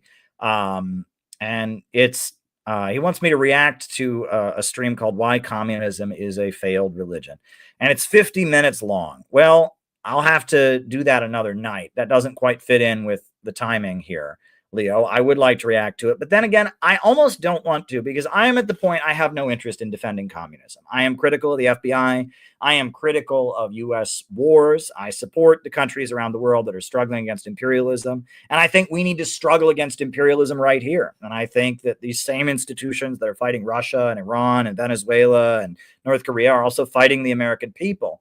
But that said, communism at this point overwhelmingly is on the wrong side, right? I mean, the communists at this point support the FBI because the FBI is against Trump, right? The Revolutionary Communist Party even had a rally at the White House to support James Comey, the FBI director, when Trump fired him. And that communism in America is no longer anti-imperialist, is no longer on the right side. And, you know, so me doing a video defending communism would send the wrong message, because, I mean, what communism means, and this is, again, I've been repeating myself, and this has continued to come up on these streams, but we're innovationists. We're in a new stage, right? We're in a new stage. I wrote this whole book, Long Live Innovationism. We're in a new stage. We're doing something new. We're anti-imperialists. And, you know, yes, we hold on to the revolutionary essence of communism, which is anti-imperialism, which is wanting a rationally organized economy so that growth can be unlimited and human creativity can soar to new heights. But beyond that, you know, I'm not into dialectical materialism. I believe in God. I believe in the power of human will. I'm really into Wallace Wattles. And on top of that, the communist movement in the West has become, they're not anti-imperialist anymore. They embrace imperialism. They oppose Russia and China, all the anti-imperialist countries. They want to destroy Donald Trump. One of the biggest communist groups, the Party of Socialism and Liberation, is actually planning to have a rally, against Donald Trump when he takes office, because he might not be pro-imperialist enough. So I don't want to go around defending communism. I want to oppose imperialism, and I want to oppose the FBI, and I want to oppose, and stand for economic growth and oppose degrowth. And right now, the majority of people who call themselves communists are not doing it. And the majority of people in America who are doing that are not communists. And that also, that, as I have pointed out many times, communism is a labor union adjacent movement, right? It's for workers in factories organizing unions. And we're not in that period. Technology has advanced to a different point where, we now have the gig economy, the precariat of gig economy workers, and that we're in a new stage. Anti-imperialism has reached a new stage, and that socialist countries have market sectors, and that we're in a new stage. And so we're innovationists. We are a new movement. We are called innovationists. We stand with all the people around the world who oppose U.S. imperialism. We oppose the emerging low-wage police state. We oppose the danger of a new world war. And we are, at this point, we want a government of action that will fight for working families. But as far as communism, communism, trademark, communism, the movement, that's just not where we're at anymore, right? Because that movement always had problems. There was always problems there. It always attached itself to, certain spiritual aspects that, innovationism is the future. We're doing something new. We're pioneers. We're in new ground. And I'm excited about what we're doing, and we're learning in the process. We're leading while learning and learning while leading. If you want to change things, you've got to learn things. And if you want to learn things, you've got to change things. And in the course of struggle, of actually doing stuff, we're learning. Look, the best part of the CPI website, I think, is if you go to cpiusa.org, go to the About page, and you will read a timeline of all the things that we have done over the years, right? We're doing stuff. We're doing stuff. We're actually getting stuff done. And we have done a lot. We have confronted the president of Taiwan on the street. We have had many conventions and conferences. We've published books that have been banned from Amazon and created a stir. We were in the streets of New York City with our big banner, only peace can make America great again. We're doing stuff. We're changing the conversation. We're getting stuff done. And as we do that, we realize that communism isn't where it's at. And if you're just kind of doing an internet thing, you wouldn't realize that. But if you're in the process of doing stuff, you're going to realize that in order to really build an anti-imperialist movement, in order to really stand up for working families, you can't be part of communism anymore, because communism is not about that anymore, right? And you just go, there's a section, what does CPI do? We have a timeline of activities. You go look at all of the activities we have done, all the rallies we've sponsored, all the international gatherings we've attended, all that. I mean, we have done a lot to change the conversation. We are building community. We are organizing. We're heading to the inauguration. Our next big thing is the inauguration. And I will be honest, it is costing us a shit ton, right? This inauguration event is not cheap, but it's worth it. It's where we need to be. And the fact that, look, I mean, I'm looking into the housing in DC and all that. This is where we need to be. I mean, the whole country is going to be in DC for the inauguration. There's a big anti-Trump rally. There's a big pro-Trump gathering. The Trump is having all kinds of parties with his supporters. DC is going to be the place to be in America on January 20th. There is going to be so many people there from so many different perspectives. Donald Trump is coming into office as a wildly controversial president, standing up to the FBI, standing up to the intelligence agencies. And that brings me to the first super chat that we got. Donald Trump invited Xi Jinping to attend his inauguration. Wow. That is awesome. Right? Because there's a lot of people who say Donald Trump is anti-China, and he is, in favor of these tariffs that are not going to be good for China. But, could you imagine what if Xi Jinping says yes? Wouldn't that be amazing? If Xi Jinping attended Donald Trump's inauguration? I am really blown away by that. That's a really good move on Trump's part to invite Xi Jinping to his inauguration. I think that's amazing. And that makes me think that Trump could very, very well be a great president who could really make peace. That really, really, really inspires me. Makes me think that we could be having a really amazing president in the Trump administration. The fact that he invited the head of China, when conservative media is demonizing China constantly, he invited the president of China to his inauguration. That is awesome. That's awesome. Look, folks, I will say it again. You don't want to be old man yells at cloud, right? Don't be old man yells at cloud. There's a real opportunity because of the divisions in the ruling class right now and all of that. There's a real opportunity for a group of dedicated people like the Center for Political Innovation to make a difference. There's a real opportunity for us to intervene, but it's going to require us being creative. It's going to require us giving a lot of effort, being patient, not necessarily always seeing the results we want. And it's going to require us being relentless. But we've already made a huge difference. I am getting ready to put together my end of the year message for CPI. And in that message, I'm going over everything we've done this year. It is not a short list at all. We have done more this year than we've done in any previous year. And I said that last year. Last year, we did more last year than we'd done in any previous year. This year, we did more than we did last year. We are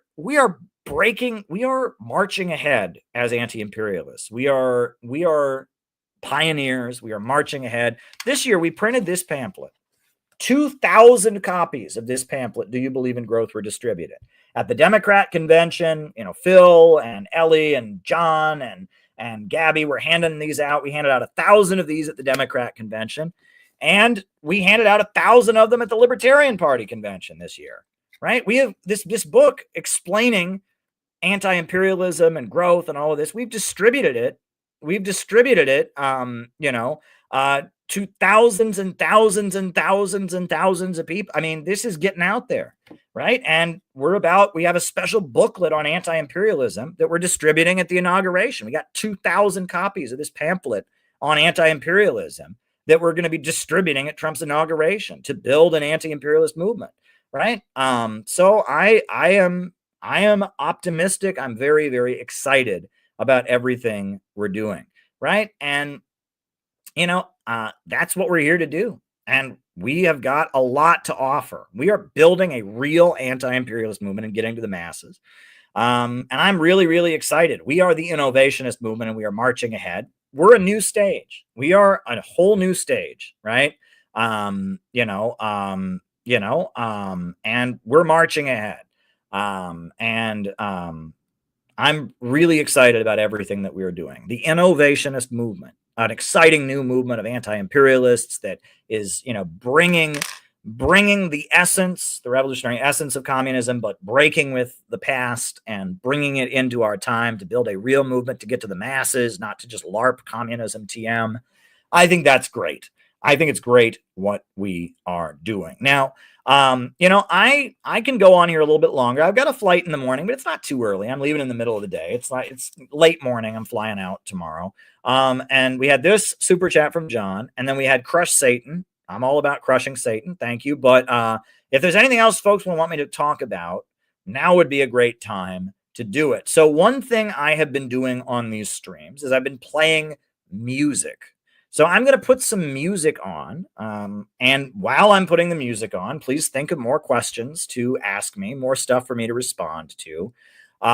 And after the music break, I will put on I will answer people's questions, right? If you're on Rumble, send me more Rumble rants. If you're on what do you call it? If you're on YouTube, send me a super chat. Give me something else to talk about. This is me engaging with you. That's what I'm on here. You guys are the second half of the show. So send me more questions to answer. I am really, really excited for our inauguration event. It's going to be awesome. So I'm thinking, what music can I put on? This is kind of a sweet religious song. You all know that a few years ago, I went out to not a few years ago, and it was just earlier this year in April. I went out, was it April or no, June? I went to Los Angeles, and I gave a talk on peaceful reunification of the Korean Peninsula at the LA Family Church. And that was a really, really great event. The video of that's online. And I talked about peaceful reunification of the Korean Peninsula.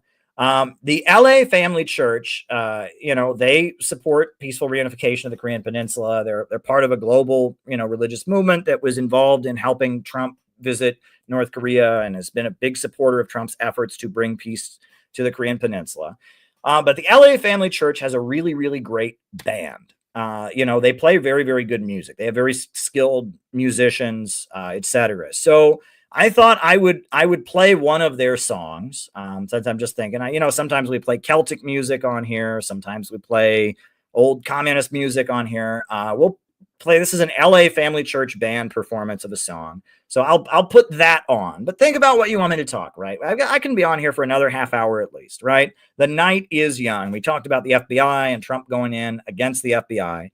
If you got something else you'd like me to react to, another question to ask me, something, send me a super chat or a Rumble rant. Get me talking. So I'm going to put the music on, but think about what you want me to answer, and I will answer it in the second half of our show. I'm just downloading the song. I'm going to put on a song called Suffering Heart from the LA Family Church Band, just because it's something we can put on. So I'm going to put that on, and then I will answer more super chats. So send more super chats. Give me something to talk about in the second half of our show.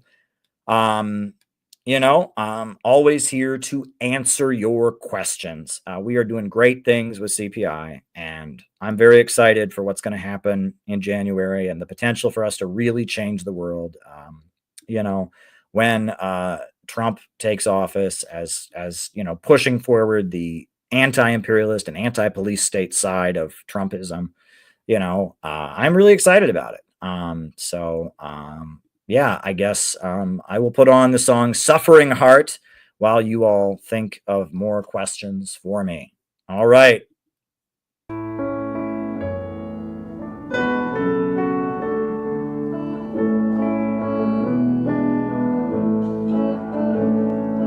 Darkness gaining power within, tempting my soul to fall. Weak is my heart, blurred are my thoughts, soon I am overcome. Blind to the truth, losing the way, thinking of myself. So I can see how sin began, sprouting within my soul. So I can see how sin began.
my heart, all of my heart, waiting for you. Now I can give you my love.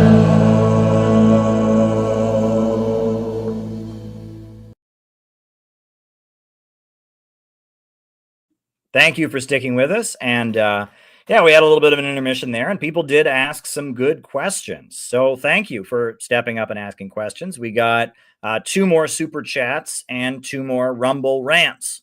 The Rumble rants are from Hempcar, but I will answer them one at a time. The first one from Hempcar. Hempcar asks, I'm not sure how credible rents.com is, but he says Kamala's mom was part of Project MK Ultra.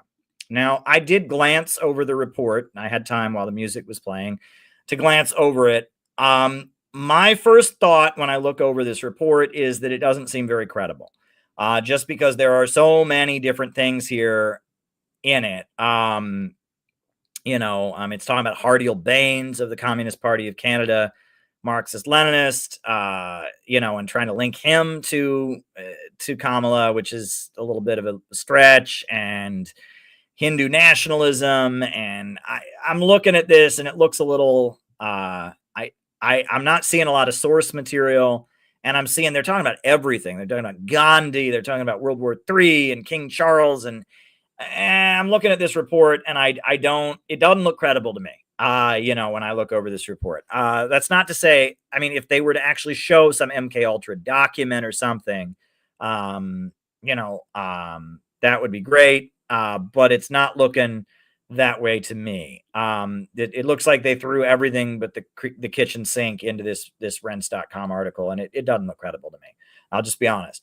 As far as the question of Kamala Harris's mother's involvement in Project MK Ultra, well, in my book, I point out that Kamala Harris, what is true, right? This is the book that I wrote about Kamala Harris. It was banned from Amazon.com for 7 days. It's now available once again. It shook the country. Kamala Harris's parents, they met at University of California, Berkeley in the early 1960s. And at that time, University of California, Berkeley was ground zero for the Congress for Cultural Freedom program and Project MK Ultra, right? And that's a fact, right? That after McCarthyism started to fade in the late 50s, the CIA began funneling money to different communist organizations to manipulate them. And that's Berkeley was ground zero for what they called the New Left. In the Bay Area during the early 60s, one of the big operations of Project MK Ultra was something called Operation Midnight Climax, where they went to prostitution houses and they would chain men to beds and give them acid to see what the effect would be. And that happened in the Bay Area. They also would walk through the Bay Area and randomly put LSD into people's drinks, into people's foods, and see how it affected, the atmosphere. So yes, during the 1960s, during the early 60s, the Bay Area was one of the main places that the CIA was distributing drugs, doing weird drug experiments, etc. Now, does that mean Kamala Harris's mother was involved in that? No, that doesn't mean that. Kamala Harris's mother was a cancer researcher. What we do know is that Kamala Harris's father was an active communist. He was not, we don't know which group he was in, but that's got to be in some FBI file somewhere because those groups were all watched very carefully. In the Bay Area, there were only 4 or 5 communist groups in the United States at this time. Nowadays, there's many different communist groups. Back then, you had the Communist Party USA, you had the Socialist Workers Party, the Trotskyites, you had the Progressive Labor Party, which was like the pro-China breakaway. And there were a couple other little groups, the Johnson Forest Tendency and the Independent Socialist Club of Berkeley. And that was it. And we know for a fact that Kamala Harris's dad was in one of those groups. We don't know which one. And Kamala Harris's mother probably was also, but we don't know that for a fact. Kamala Harris's dad definitely was. Donald Harris was definitely an active communist. at one time. And later, he taught at a college, and there's a newspaper article about him getting fired and the Marxist student club protesting because they want a Marxist professor. Like Kamala Harris's dad, at least in the 70s, was very active as a communist. He was a social democrat. He advised Michael Manley, who was the social democratic, pro-Castro, president of Jamaica, etc. And we do know that the FBI was very heavily involved in those organizations and manipulating them, etc. We also know that the CIA's Project MKUltra was going on in the Bay Area. This article you sent me about monkeys and Canada and Hardy Baines, and it doesn't look credible to me, Hempcar. I'll just be honest. It looks a little wackadoo, right? It looks like it doesn't have source material, and it's talking about everything under the sun. Right.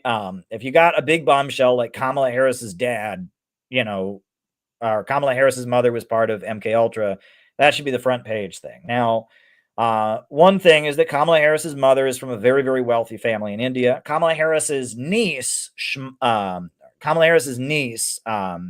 is heavily involved in efforts to destabilize India. She works against the government of Modi. She works with, women's rights, feminist kind of NGOs in India that work against the government of Modi.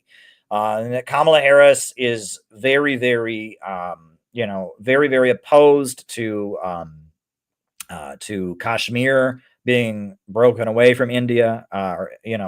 She's very in favor of Kashmir breaking away from India. We know Kamala Harris is also very much involved in meddling in Bangladeshi politics, right? And that she's very much aligned with the Islamists in Bangladesh that are anti-Hindu, etc. So Kamala Harris seems to be very, very opposed to Modi and the government of India, and she aligns herself with radical Muslim extremists and like Marxist leftists against Modi in India. And her niece has gone to India and participated in those activities. That's well documented. We don't want to dwell too much on Kamala Harris. She lost the election. Kamala Harris, who's Kamala Harris? Pretty soon people are going to be wondering who that is, right? She's going to not be vice president pretty soon. And then she'll be forgotten, right?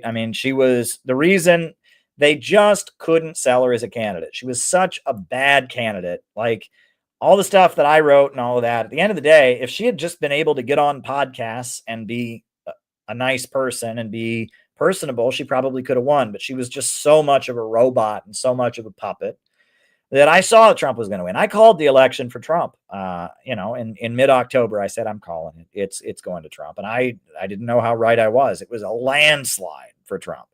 And it made sense because Trump came across as a real person. You watched those podcasts and all that. He was a real person. Kamala Harris tried, and she went on with Oprah, she's a robot. She's a robot. They know how to control her. They know how to manipulate her, and she's not very likable, and she's got a very mean-spirited side to her. She doesn't have much of a personality. The only place that her personality really comes out is when she's being vicious and mean to people. And, she's a sadistic narcissist. That's what I describe her as in the book. I wrote, it's an essay in 3 parts, and I describe her. And, this book broke the internet. Basically, it created a big drama. Thank you to Ellie and John and Phil and everyone who handed it out in Chicago. We really appreciate that. All right. Hempcar also says, is CISPAS, which is is CISPAS a good organization? And I Googled CISPAS. I had to Google it. CISPAS is the Committee in Solidarity with the People of El Salvador. Now, I don't know what they do nowadays, okay? And I do know the current president of El Salvador, I actually think is a pretty good guy, right? The president of El Salvador currently is doing a great job. I like him. He's a builder. He's tied in with China. He's really into Bitcoin and all of that. And I do know this organization, CISPAS, was founded in the 80s to support, there was a civil war going on. And, El Salvador was a military dictatorship backed up by the United States, and there was a communist insurgency against it.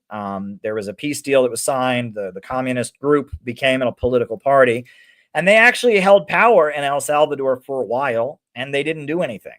And this new president is not a leftist. He's not a Marxist, but he's doing it. He's building stuff. He's doing great stuff, and he's not a Marxist. So In Nicaragua, the Sandinistas are in power and they're doing great things. Christianity, socialism, and solidarity. They've electrified the whole country. They have a micro entrepreneurship program. But in El Salvador, what is it? The FSLN, or what are they called? The Marxist group in El Salvador. They didn't really do much. And the current president of El Salvador is not a Marxist, and he's of Lebanese descent, and he's great. He's doing great stuff, cracking down on the drug cartels, trading with China, building railroads, and he's done wonders to improve the lives of the people of El Salvador. So I don't know. That organization, there was a big movement in the United States in the 80s of Latin American solidarity, because the United States government in the 80s was engaged in a civil war in Nicaragua and in El Salvador. In Nicaragua, 1979, the Sandinistas, the Marxist party, or the Christian Socialist Party, took power, and then the U.S. government armed the Contras to wage a civil war against them. And then in El Salvador, there was a military dictatorship, and there was like a civil war going on against the government of El Salvador. And the USA was heavily involved, and the people the USA was backing were pretty nasty people. The Contras are the ones who brought crack cocaine to the United States. They were the ones who introduced crack. And in El Salvador, the paramilitaries murdered all kinds of innocent people. And so there was a lot of Roman Catholics and others who protested because these groups were very anti-Catholic. They would murder priests and nuns. They were pretty nasty folks. And the U.S. government was supporting them. There's the whole Iran-Contra affair, that whole deal. And so there were a lot of organizations, and CISPAS, the Committee in Solidarity with the People of El Salvador, started during that period, during the 80s, as part of like the peace movement that was opposed to U.S. involvement in Latin America. I don't know what they do nowadays. I assume that they're still friendly to anti-imperialist forces down there. So, if that's what they're doing good work. And, it must be said, I've been down to Nicaragua. I had a great time down there in Nicaragua. And there's a lot of Americans who still live in Nicaragua who went down there to support the revolution and never left, and British folks and others. And they're doing great work. But, the Nicaraguan government and the woke American left are not on the same page. They don't have gay marriage in Nicaragua. They have some of the strictest anti-abortion laws in the world. But they also have organized a rationally planned economy where the banks and the factories, the major industries, are organized to serve public good and not the profits of a wealthy few. They've electrified the whole country. They have a micro entrepreneurship program to help Nicaraguans start their own businesses. They have paved roads that are just amazing compared to our roads in America that are falling apart. They've got amazing hospitals. They built access to medical care, land redistribution. They've given land to a lot of indigenous folks. It's pretty amazing what they've done. The Sandinistas in Nicaragua are very popular, and they've done great things. Whereas the ELSN, or whatever the El Salvador communist group was, they won the elections and they were in power for a while. They didn't really do much. And now the guy who is against them, Bukele, he's in power and he's doing a great job. And I actually think Bukele is way better than the communists or the Marxists in El Salvador were. I think Bukele is doing a better job because he's actually improving people's lives. And that's why the U.S. media calls him a dictator, et cetera. But, they never bothered to call the Marxists that because they weren't doing anything. El Salvador is an interesting case study. Again, I saw somebody in the chat complaining that, you turned your back on communism. What does that mean? What does that mean? Right? And what does that mean? I've turned my back on communism. There's all kinds of people who call themselves communists that hate Russia, that hate China, that support the FBI. Would you rather I was one of those people? Right? And that's the whole thing of like where this just becomes a fandom, right? I'm telling you, the so-called communists or socialists of El Salvador did a shitty job, and they weren't really anti-imperialists. They didn't really get much done. Bukele is not a communist or a socialist, but he's doing it. He's building. I like Bukele. Right. And I don't call myself a communist anymore. But to me, being a communist always meant that you opposed imperialism, you opposed U.S. imperialism, and you believed in economic growth. You wanted a rationally planned economy. You wanted the state to control the means of production, a government of action to build up economic growth. That's what it always meant to me.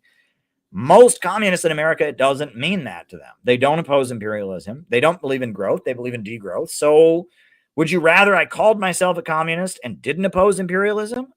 Think about what you're saying there, right? What is important to you? What is important to you? You're spiritually attached to the word communism, or are you anti-imperialist? Are you in favor of economic growth and human innovation and optimism and creativity, and you're opposed to the imperialist system? It's destroying the lives of working people.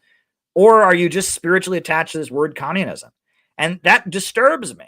It really does. If you are spiritually attached, you just love the word communism. Well, I hate to break it to you, but there's a lot of bad things that have been done in the name of communism. The Cultural Revolution in China, not good, right? There was a lot of brutal executions in the aftermath of the Russian Revolution and a lot of bad things, right? And, you know, I mean, just because something has the word communism attached to it doesn't make it good. And actually, in America at this point, if someone tells me they're a communist, I almost don't want to talk to them.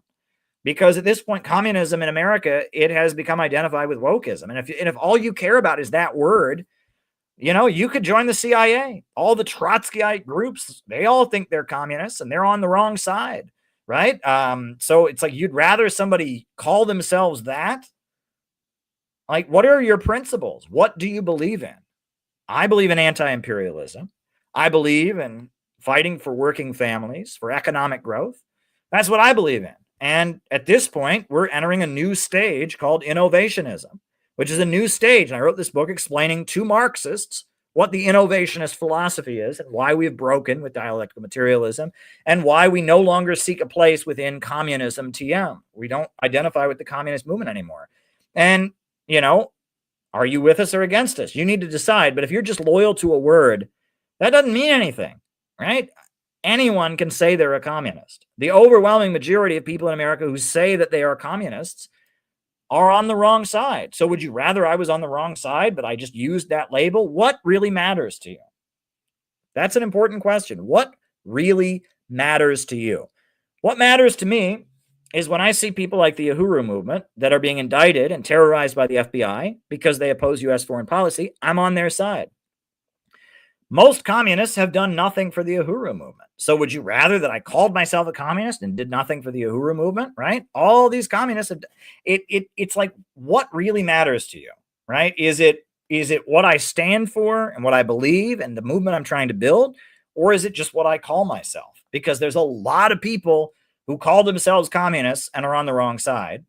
And at this point, there's millions of Americans that are on the right side, that oppose the FBI, that oppose the wars, and they voted for Donald Trump because they want to oppose these wars, because they want to oppose FBI repression, and they don't identify as communists. Now, who are you with? Are you with communism that's on the wrong side, or are you with the American people who voted for Trump or voted for libertarians or are opposed to the low-wage police state? But, you know, I mean, what is important to you?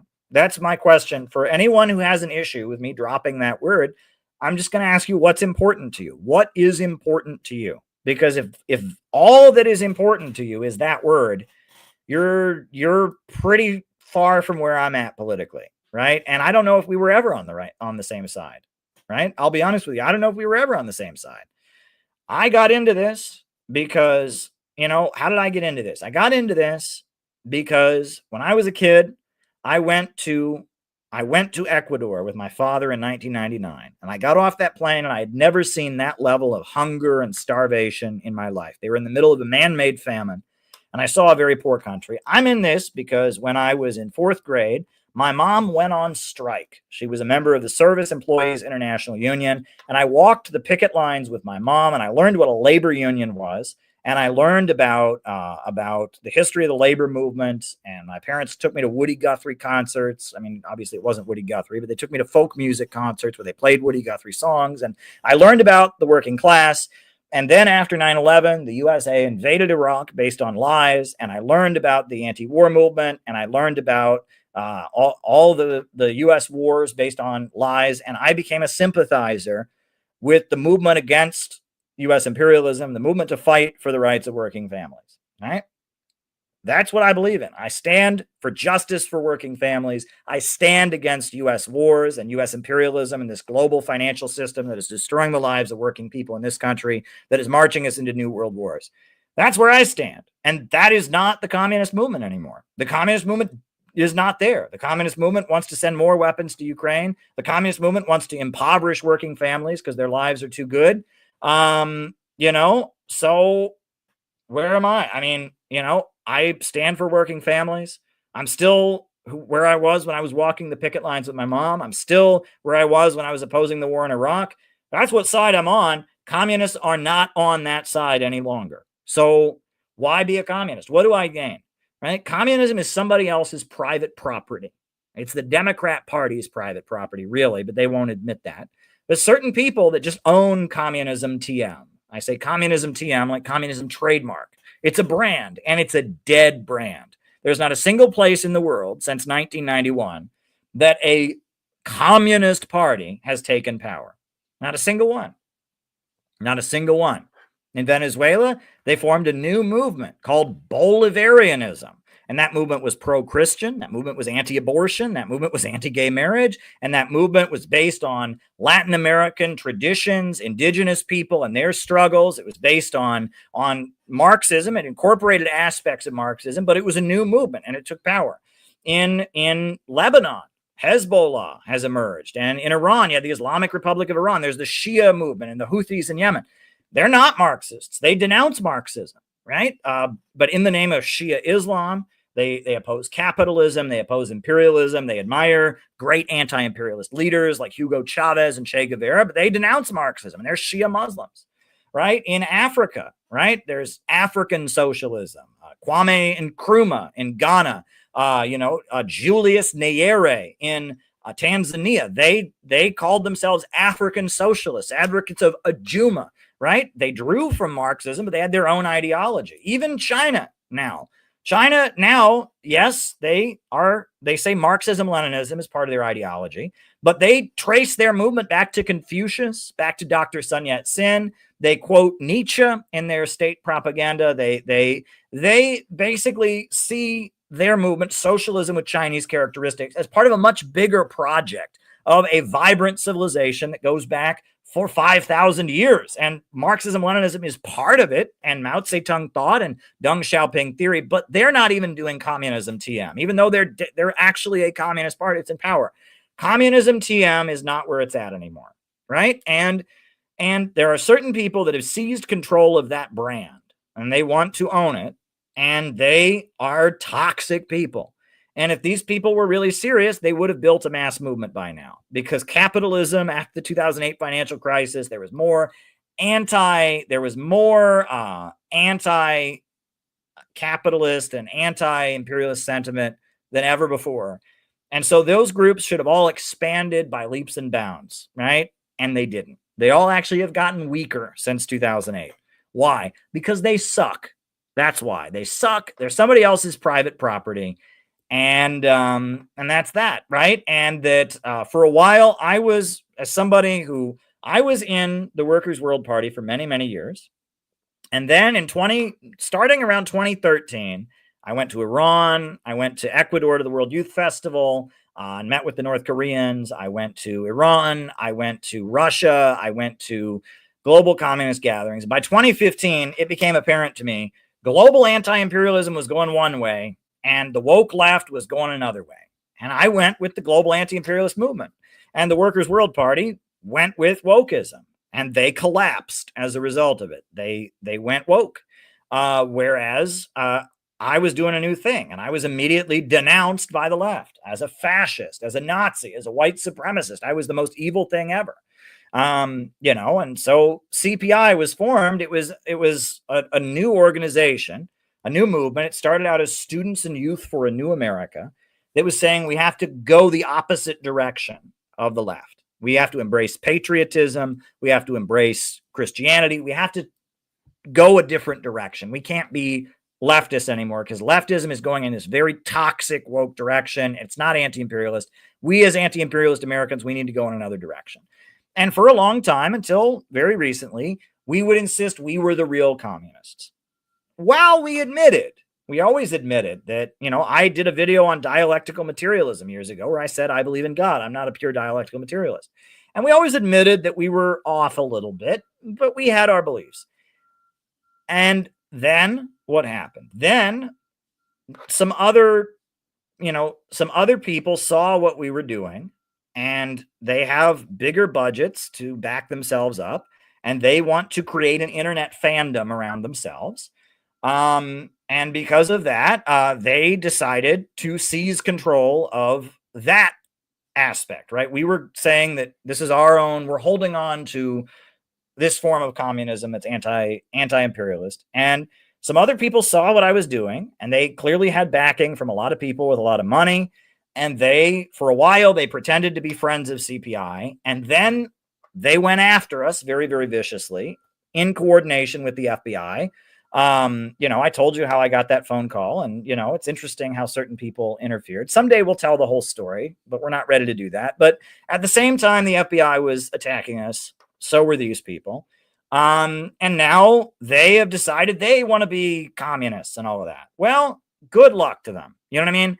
I am at the point where I'm done. I am absolutely done trying to say I'm the real communist, because what does that matter? What does that matter?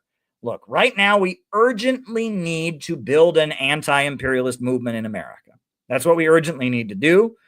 And communists, there is not a single communist group that wants to do that. There is not a single communist organization that is anti-imperialist. Not a single one. There is not a single communist organization that is anti-imperialist, except for the Uhuru movement. But they're not really communists. They do their own thing. They're African internationalists, right? But among like Marxist, Leninist, communist groups, there is not a single one that is anti-imperialist. There is not one. There is not a single one that is anti-imperialist. I can't think of a single one, right? I can't think of a single one that is anti-imperialist, that stands with Russia, stands with China, stands with Cuba and Venezuela and Nicaragua. I can't think of a single one. Okay? So if these people have seized control of communism and they don't agree with our principles, and the American people overwhelmingly do, what's the point? What's the point? And we do disagree with certain fundamental principles of communism, like dialectical materialism, right? We disagree with dialectical materialism, right? So we just need to do our own thing. And that's that. We just need to do our own thing. And that's that. So we're doing our own thing, and we're marching ahead, and we're doing great stuff. And, that's what we're doing. Dare to struggle, dare to win. We're going to do our own thing. We've got a great event coming up at the inauguration. It's going to be awesome. I'm very, very excited about it. And it's going to be great, and we're doing great stuff. So we do have 2 more super chats. This is Miss Ritchie says, do you see Candace Owens' interview with an SS Liberty survivor yesterday? Very powerful. I saw that interview happened, and Candace Owens is very, very interesting right now. She's moving in a good direction, and that's why I tell people, don't dismiss MAGA. People just say, oh, well, MAGA supports Israel. Candace Owens doesn't. Nick Fuentes doesn't. I mean, Candace Owens thinks a lot of things that are not good also, but she doesn't support Israel. It's complicated. And the USS Liberty, Israel killed at least 33 U.S. sailors, right? 1967, Israel sunk an American ship intentionally. Right? And they're being attacked by Israel. They wave an American flag. We're Americans, don't kill us. And they killed them anyway. Right? That's a big deal. And if you bring that up, they say, well, it's a conspiracy theory. Not a conspiracy theory. It happened. Right? And it looks like what Israel was hoping to blame Egypt for that and get the United States involved in this 1967 war in Egypt. The 1967 war was Israel went to war with all of the Arab countries that surrounded them. Egypt was at that point led by Abdel Nasser, who was the leader of Arab socialism. Again, not communism. He was a Muslim. He was an observant Muslim, and he had his own ideology called Arab socialism. And Abdel Nasser led the Arab countries to oppose Israel. And you had the Suez War, the 1967 war.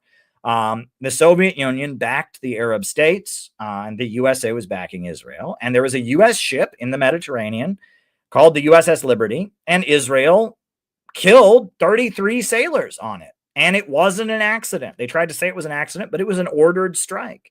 And it looks like what Israel was trying to do is they wanted the USA to go to war in the Middle East on their behalf. And so they were trying to frame Egypt and the Soviet Union for sinking this ship. It was pretty unbelievable. And it was a pretty awful incident. And still to this day, there's never been an apology. I mean, it was a murder of our sailors, and it doesn't fit the narrative. They always say Israel's our ally, is our friend. Why did it murder our sailors? What was going on? So yeah, I'm really glad that she brought attention to that incident. It's very, very important that she raised awareness about it and that we not forget that incident, and we keep it alive. And I'm really, really glad that Candace Owens talked about it. I think that's a great, great thing for her to talk about. Western leftists will be protesting while President Xi is an honored guest. Exactly. Right? Donald Trump took office on a platform of ending the wars, maybe even pulling out of NATO, and continuing the peace process on the Korean Peninsula and making a deal with Russia to end the war in Ukraine. Why in the world would anybody who calls themselves an anti-war activist or an anti-imperialist protest against Trump's inauguration? And we are planning some activities, intended, to urge the Party of Socialism and Liberation to call off their protest, which is what they need to do. The Answer Coalition and Brian Becker need to cancel their protest against the inauguration. Doubt they will, but, we have some ideas. Nothing is set in stone yet, but we are going to try to do our best to kind of raise the alarm about what they're planning and put pressure on them publicly, not in any illegal way or anything. That would obviously be hypocrisy. We're trying to get them to not have a riot, so we wouldn't do anything illegal, but we're trying to figure out ways that we can kind of urge the Answer Coalition to call off their rally, because Trump needs to take office with peace in the streets of Washington, D.C. There should not be rioting in the streets of Washington, D.C. on the day that Trump takes office, right? If you are anti-imperialist, if you claim to want peace with China and Russia and Venezuela and Iran and North Korea, you should want Donald Trump to take office peacefully, not with violent Antifa thugs burning cars and killing people. And that we should try to urge the PSL to cancel their riot. I mean, they probably say what they're going to do is peaceful, but they will be facilitating the Antifa riot, right? They got the permit and they're organizing this march against Trump. And that march will basically become the vehicle for Antifa and other extremists to riot in the streets of DC. And that should not happen. That needs to be called off. That needs to be stopped. So, we're thinking about various ways that we can draw awareness to what the Answer Coalition is doing, embarrass them, point out. I mean, look, we all know there's a lot of people around the world who genuinely want the United States to stop being the warmongering imperialist power that it is. And unfortunately, a lot of those people give money to the Answer Coalition. And the Answer Coalition doesn't want to stop the wars. They want to stop Republicans. And instead of celebrating Donald Trump's victory and hoping that he will make peace on the Korean Peninsula, they're helping, organize the riot against Donald Trump when he takes the oath of office. We need to expose that. If there's people around the world that give money to Answer because they think they're going to stop the wars, they need to stop doing that, because Answer is not doing that. Answer is going to have a pro-NATO riot on Inauguration Day. That must be opposed, and that needs to be called out. Nobody around the world and nobody in America who wants peace should give a single cent to the Answer Coalition, because they are using your money to be the Democrat Party's riot squad. That's basically what they're using your money for. They are not a peace organization. They are not a peace movement. They are a Democrat Party riot squad. Okay. And we need to expose this, right? And, I'm hoping maybe there's a layer of people in PSL who might hear us. I doubt it, but mainly I want Trump to see that, because I don't want Trump to think that, that anti-imperialists are his enemies. I think Trump should want to utilize anti-imperialists. He should want to utilize people like CPI to have his back. When Tulsi Gabbard is getting confirmed, we can be in the streets supporting Tulsi Gabbard. when Donald Trump, when he starts the peace process on the Korean Peninsula, we can be out in the streets supporting him, right? We need anti-imperialists to be on Trump's side and have Trump's back when he does good things. We can call him out when he does bad things or if he does bad things. But when Trump is doing good things to make peace in the world, we got to have his back. We got to support him. And if when Trump takes office, all the anti-imperialists go and riot against him, what's Trump going to think? He's going to think, wow, I better be nicer to Israel. Look at all these crazy leftists who are against. I mean, it's awful, right? We're in a position where we got a president who's coming in to oppose the warmongers, to oppose the FBI to some degree. And everyone who stands for civil liberties, everyone who stands against wars should be at this point saying, Trump, we've got your back. We've got your back when you do good. When you're going up against the FBI, we got your back. When you're going up against the war makers, when you're pushing Tulsi Gabbard, we got your back. Right? You don't have to give him your blind approval. I certainly don't do that. I think he needs to apologize to Iran for murdering Qasem Soleimani. Nothing between the USA and Iran is ever going to get better until he apologizes for that. Donald Trump must apologize to Iran for killing Qasem Soleimani. And he needs to say, look, there were two guys in my previous administration, Mike Pompeo and John Bolton, and those guys were liars, and they prevented me from meeting with Maduro. And on top of that, they pushed me. They gave me bad information, and they got me to kill Qasem Soleimani, and I was misled. I was wrong to do that. It would be a really big thing of Trump to do if he were to do that. That would be amazing. I'm not saying it'll happen, but it should happen. That's what should happen. I will criticize Trump, right? Trump goes in there and is an Israel first president and has given Israel everything they want. I think that is something I'm going to call out and oppose. But that said, when Trump does good things, we got to have his back. And organizing a big violent riot with woke liberals that hate him because he's friendly to Russia is the wrong thing to do. And we've got to find ways to, at the very least, we need to sound the alarm that that's what the Answer Coalition is doing, right? That they are not an anti-war organization, right? That they are anti-Republican organization. They are a woke anti-Republican organization. They are not an anti-war organization. We need to sound the alarm. We need to show Trump that we are an anti-war organization and we do support him, so much so that we're going to call on the Answer Coalition to cancel their riot. And on top of that, we need to send a message to people in PSL.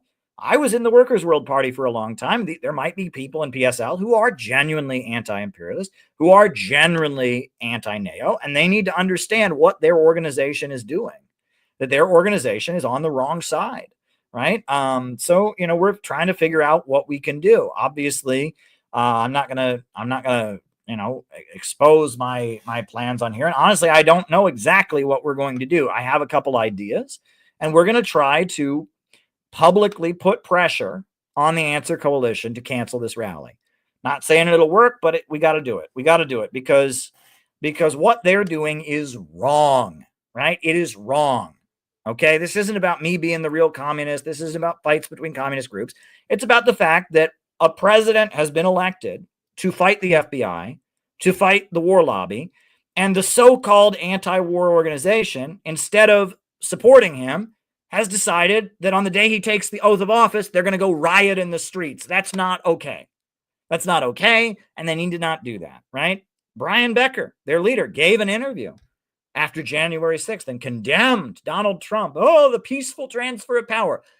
Do it, Brian. Peaceful transfer of power. Don't facilitate the Antifa riot against Trump's inauguration, right? You know what you're doing, Brian. You know why the Guardian newspaper, the voice of the British foreign policy establishment, ran an article, advertising Claudia Dela Cruz campaign. You know why they did that. You're being used by NATO, Brian. You're being used by NATO. NATO intelligence doesn't like Trump because they think he will not want to continue the war in Ukraine. He might pull the USA out of NATO. So claiming to be anti-imperialist, you are facilitating NATO intelligence rioting against Trump. That's not okay, Brian. That's opportunism. And you're an ethnic bigot, Brian. Let's just be real. You hate white working people, right? You hate red state white workers. You don't hate imperialism. You hate country music. You hate the Bible. You hate Christianity.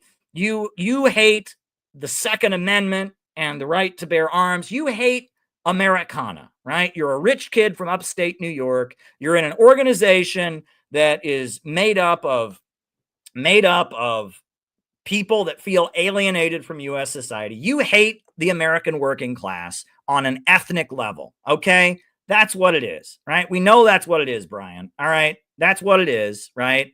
You know, and you think that all the Americans who voted for Trump because they wanted him to end the wars, all the Americans who voted for Trump because they want to stop the FBI, you think they're all Ku Klux Klan, they've all got rotten teeth. You know, I was told by Sarah Flounders, your old associate, she once told me that every person in Ohio thinks that Jews have horns and tails and are born with horns and tails. I have never met anyone that stupid who thinks Jews were born with horns and tails. But Sarah Flounders, your old friend before the workers' world split, she literally believes that everyone from the state I'm born in believes Jews are born with horns and tails. That's who you are, Brian. You're a rich kid from upstate New York. You hate the working class, especially the white working class. You have a white savior complex. You were brought to earth as a rich white kid to save the black people, right? As the great white savior of the blacks, right? And you hate the white working class. All white people that didn't grow up as rich as you are in the Ku Klux Klan. We've all got rotten teeth, and we're all just like, I want to kill me some black people. That's what I do. Kill me some black people and some Jews. That's what we do. That's why we voted for Trump, because we want to kill black people and Jews.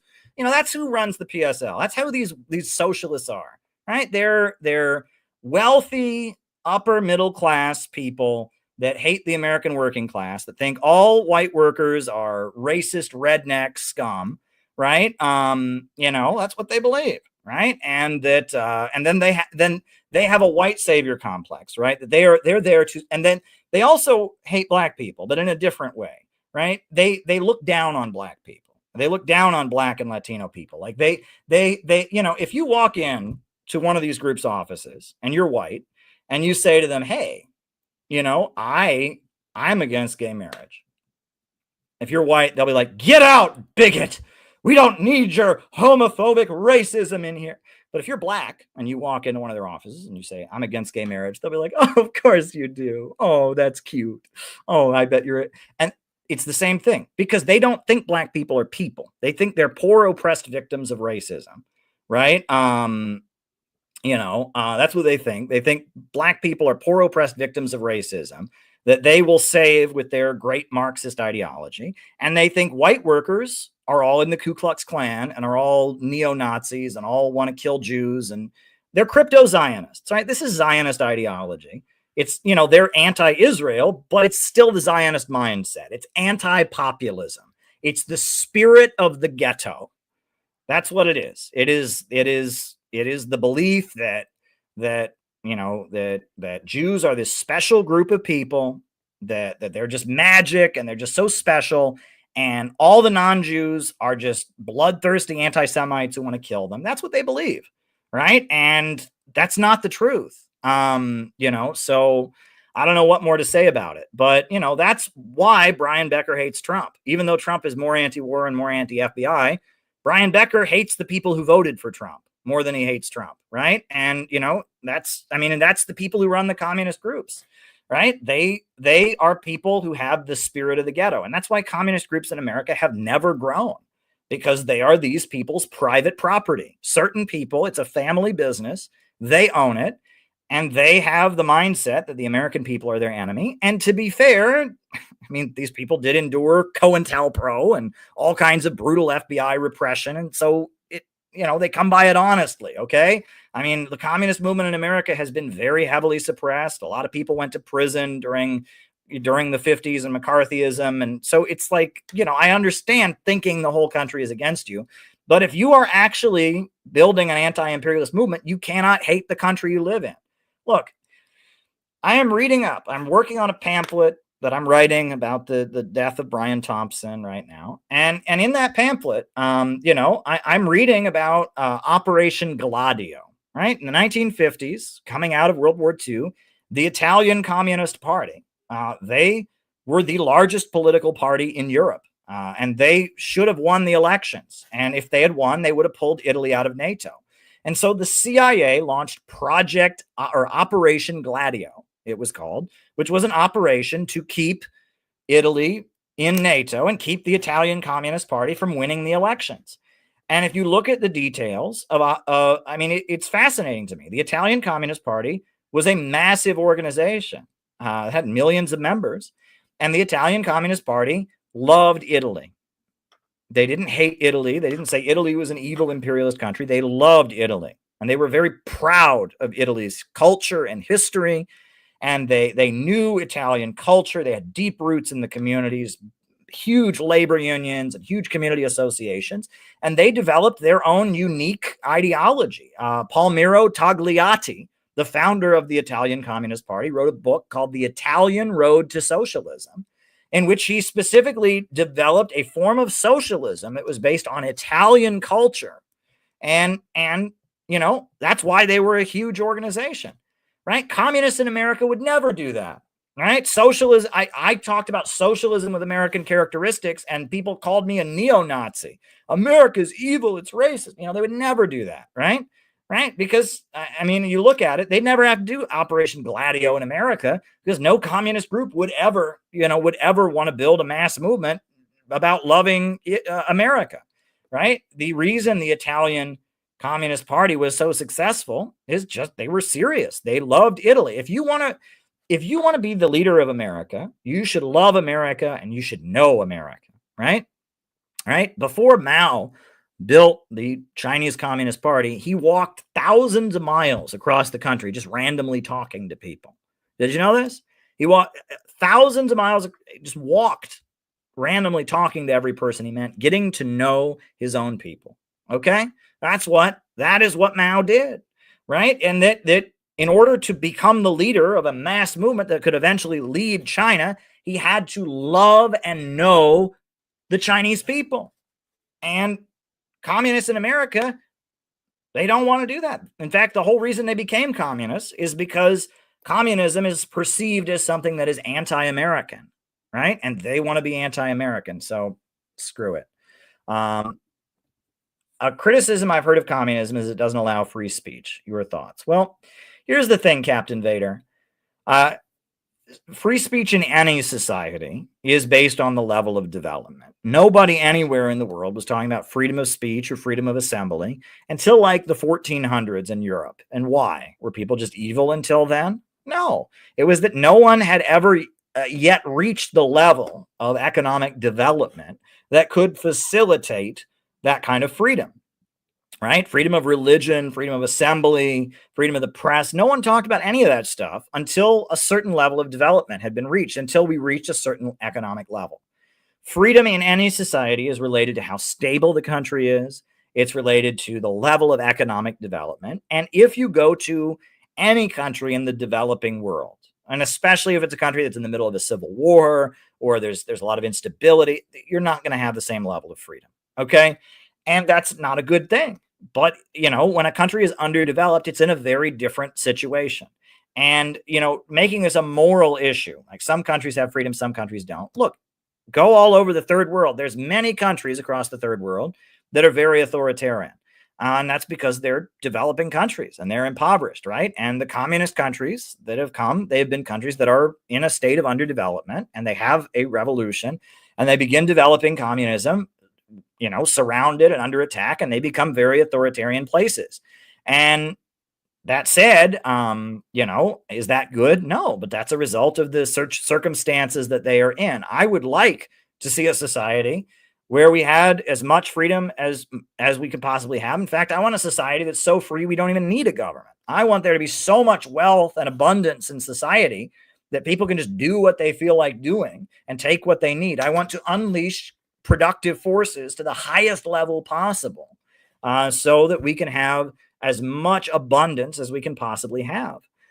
So I am all about free speech. But communist countries that have existed have been under attack. They've been surrounded. But that said, some of the communist countries, Venezuela, for example, right? Venezuela is a country where it's Bolivarian socialism. And I've been to Venezuela. There is free speech in Venezuela. People criticize the government all the time, and yet American media still says it's a brutal dictatorship. All the time. They say it's a brutal dictatorship and all that. Well, it's not. In Venezuela, anti-government people operate all the time. They have TV channels that are anti-government. Venezuela is very, very allowing of freedom of speech for people that are against the government. But does U.S. media acknowledge that? No, they still call it a brutal dictatorship. They still call it a brutal dictatorship. And that just goes to show you that no matter what, there will never be a socialism that the New York Times approves of. Okay, that's the first thing. No matter anywhere that there's an anti-imperialist government that comes to power, they're going to call it a brutal authoritarian dictatorship. So, right there, you have to throw that out, right? Even in Venezuela and Nicaragua, they bend over backwards to, accommodate and allow the speech of the opposition. They still call it a brutal dictatorship. But that said, North Korea, China, Iran, these countries don't have the level of freedom we have in the United States. And that's not a good thing. They should.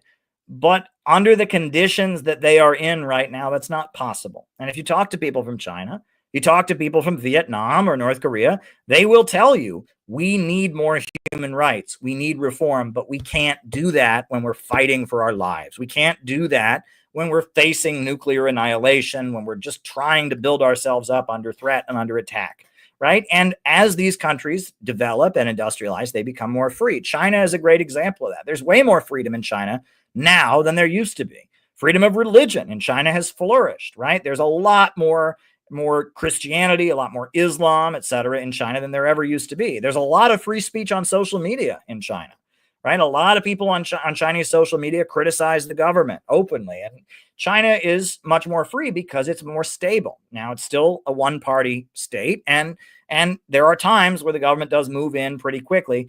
But you have to admit the same thing happens over here. Look at the Uhuru movement, right? I mean, they've been dragged into court for their views, right? And look what happened to the Black liberation movement. There's plenty of examples of how when there is a real threat to the power structure over here, our own government moves in to violently suppress it. That doesn't make it right, but the road to creating a society with total freedom is eradicating scarcity. It is creating a level of economic development in which society is stable enough that people can just do what they want and say what they want, right? The road to freedom is abundance. Economic development and freedom are closely linked to each other. Now, that said, America, in our country, freedom is part of our identity, all right? It's a big part of our identity. And the American people would not accept the Constitution. Little known fact, the Constitution, when it was originally written, it didn't have any amendments. Why are they called amendments? What is an amendment? It's something you change, right? Well, the U.S. Constitution, when it was written, it didn't have any freedom in it. It didn't have freedom of speech and all of that. And so in order for the American states to ratify the Constitution, they had to make 10 amendments to the Constitution. They had to amend it. And the first 10 amendments to the Constitution were called the Bill of Rights. And we wouldn't accept our Constitution unless it had amendments guaranteeing our freedom. We will never have an anti-imperialist government or socialist or innovationist government in America without freedom of speech, without freedom of assembly. It'll never happen because we won't accept it. Because as Americans, freedom is central to our identity. But that said, our own Constitution does say that if Congress declares a state of war, freedom of speech goes away, right? Look at Japanese internment. During World War II, this country became pretty much a military dictatorship, and that was legal because Congress had declared war. When the U.S. Congress declares war, freedom goes away. And that is, people don't acknowledge that, but it's true. If the U.S. Congress actually declares war, you lose all your freedom. And that's part of the American Constitution. Well, there are a lot of countries around the world that have come to power in conditions that are very different than what we have here, in which they have had a revolution and they're fighting a civil war. They're fighting to maintain their power. And they are in a constant state of war trying to resist the imperialists and build up their economy. And they don't have the same level of freedom we have. That's not a good thing, but it's a reality of the situation. And even if they did, like Venezuela or Nicaragua, have the same level of freedom, they would still call them brutal dictatorships, right? So that's kind of missing the point, right?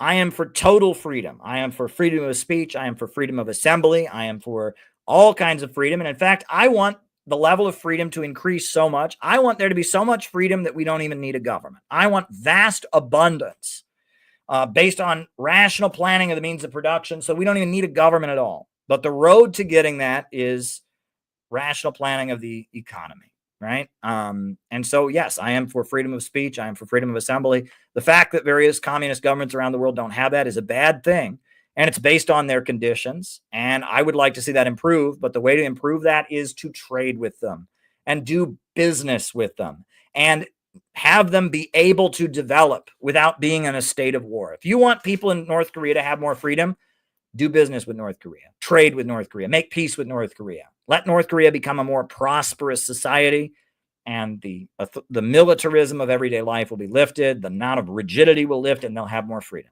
The road to freedom is abundance, and that when societies are locked down and fighting for their lives, they can't have freedom. I hope that this was a helpful answer to your question.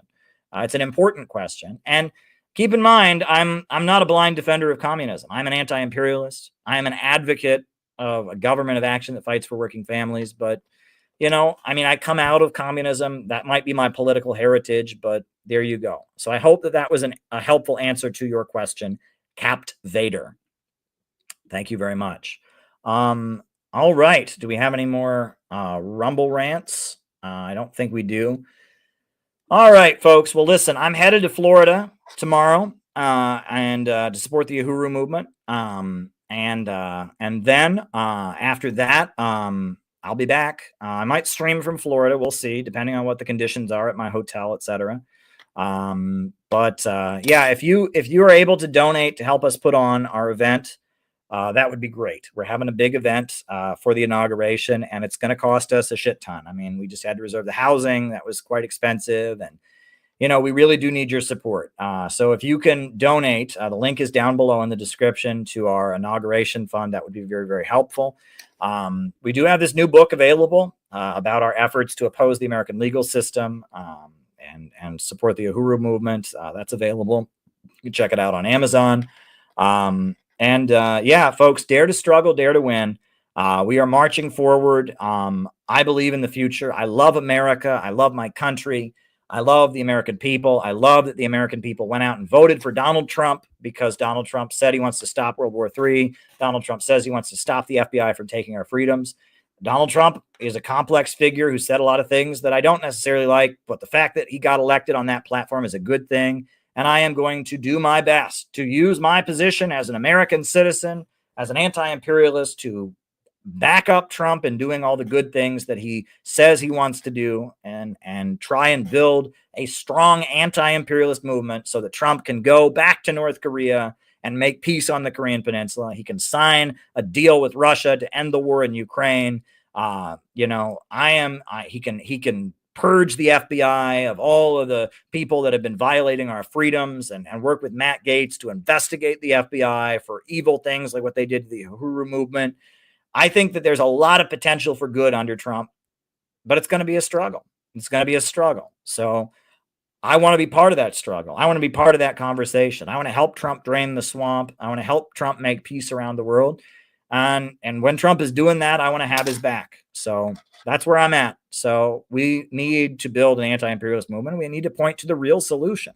We need a government of action that will fight for working families in America. That's what we need. We need a government of action that will control the economy and organize the economy so that growth continues and that we are trading with Russia and China and Venezuela and all these countries that we've been at war with. We can trade with them on the basis of win-win cooperation. We can have a new economy of world peace. That's what I believe in. I want Trump to build the peace bridge over the Bering Sea to connect Alaska to Russia so that our economy can pivot away from NATO and toward the East. I'm very much hopeful about all of that. This is a moment of big possibilities. Now is the time to stand solid as a rock, stand solid as one, and build an anti-imperialist, anti-globalist, working families, patriotic movement. That's what we need to do. We're doing it. We're headed to the inauguration. Dare to struggle, dare to win. I'm going to put on the closing music.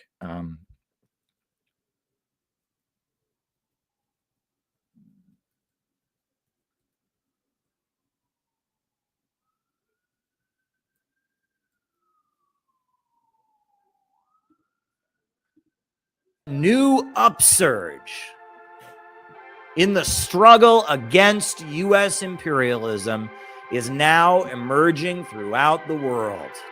Ever since World War II, U.S. imperialism and its followers have been continuously launching wars of aggression. But the people of various countries have been continuously waging revolutionary wars to defeat their aggression. And while the danger of a new world war still exists, and the people of all countries must get prepared, revolution is the main trend in the world today.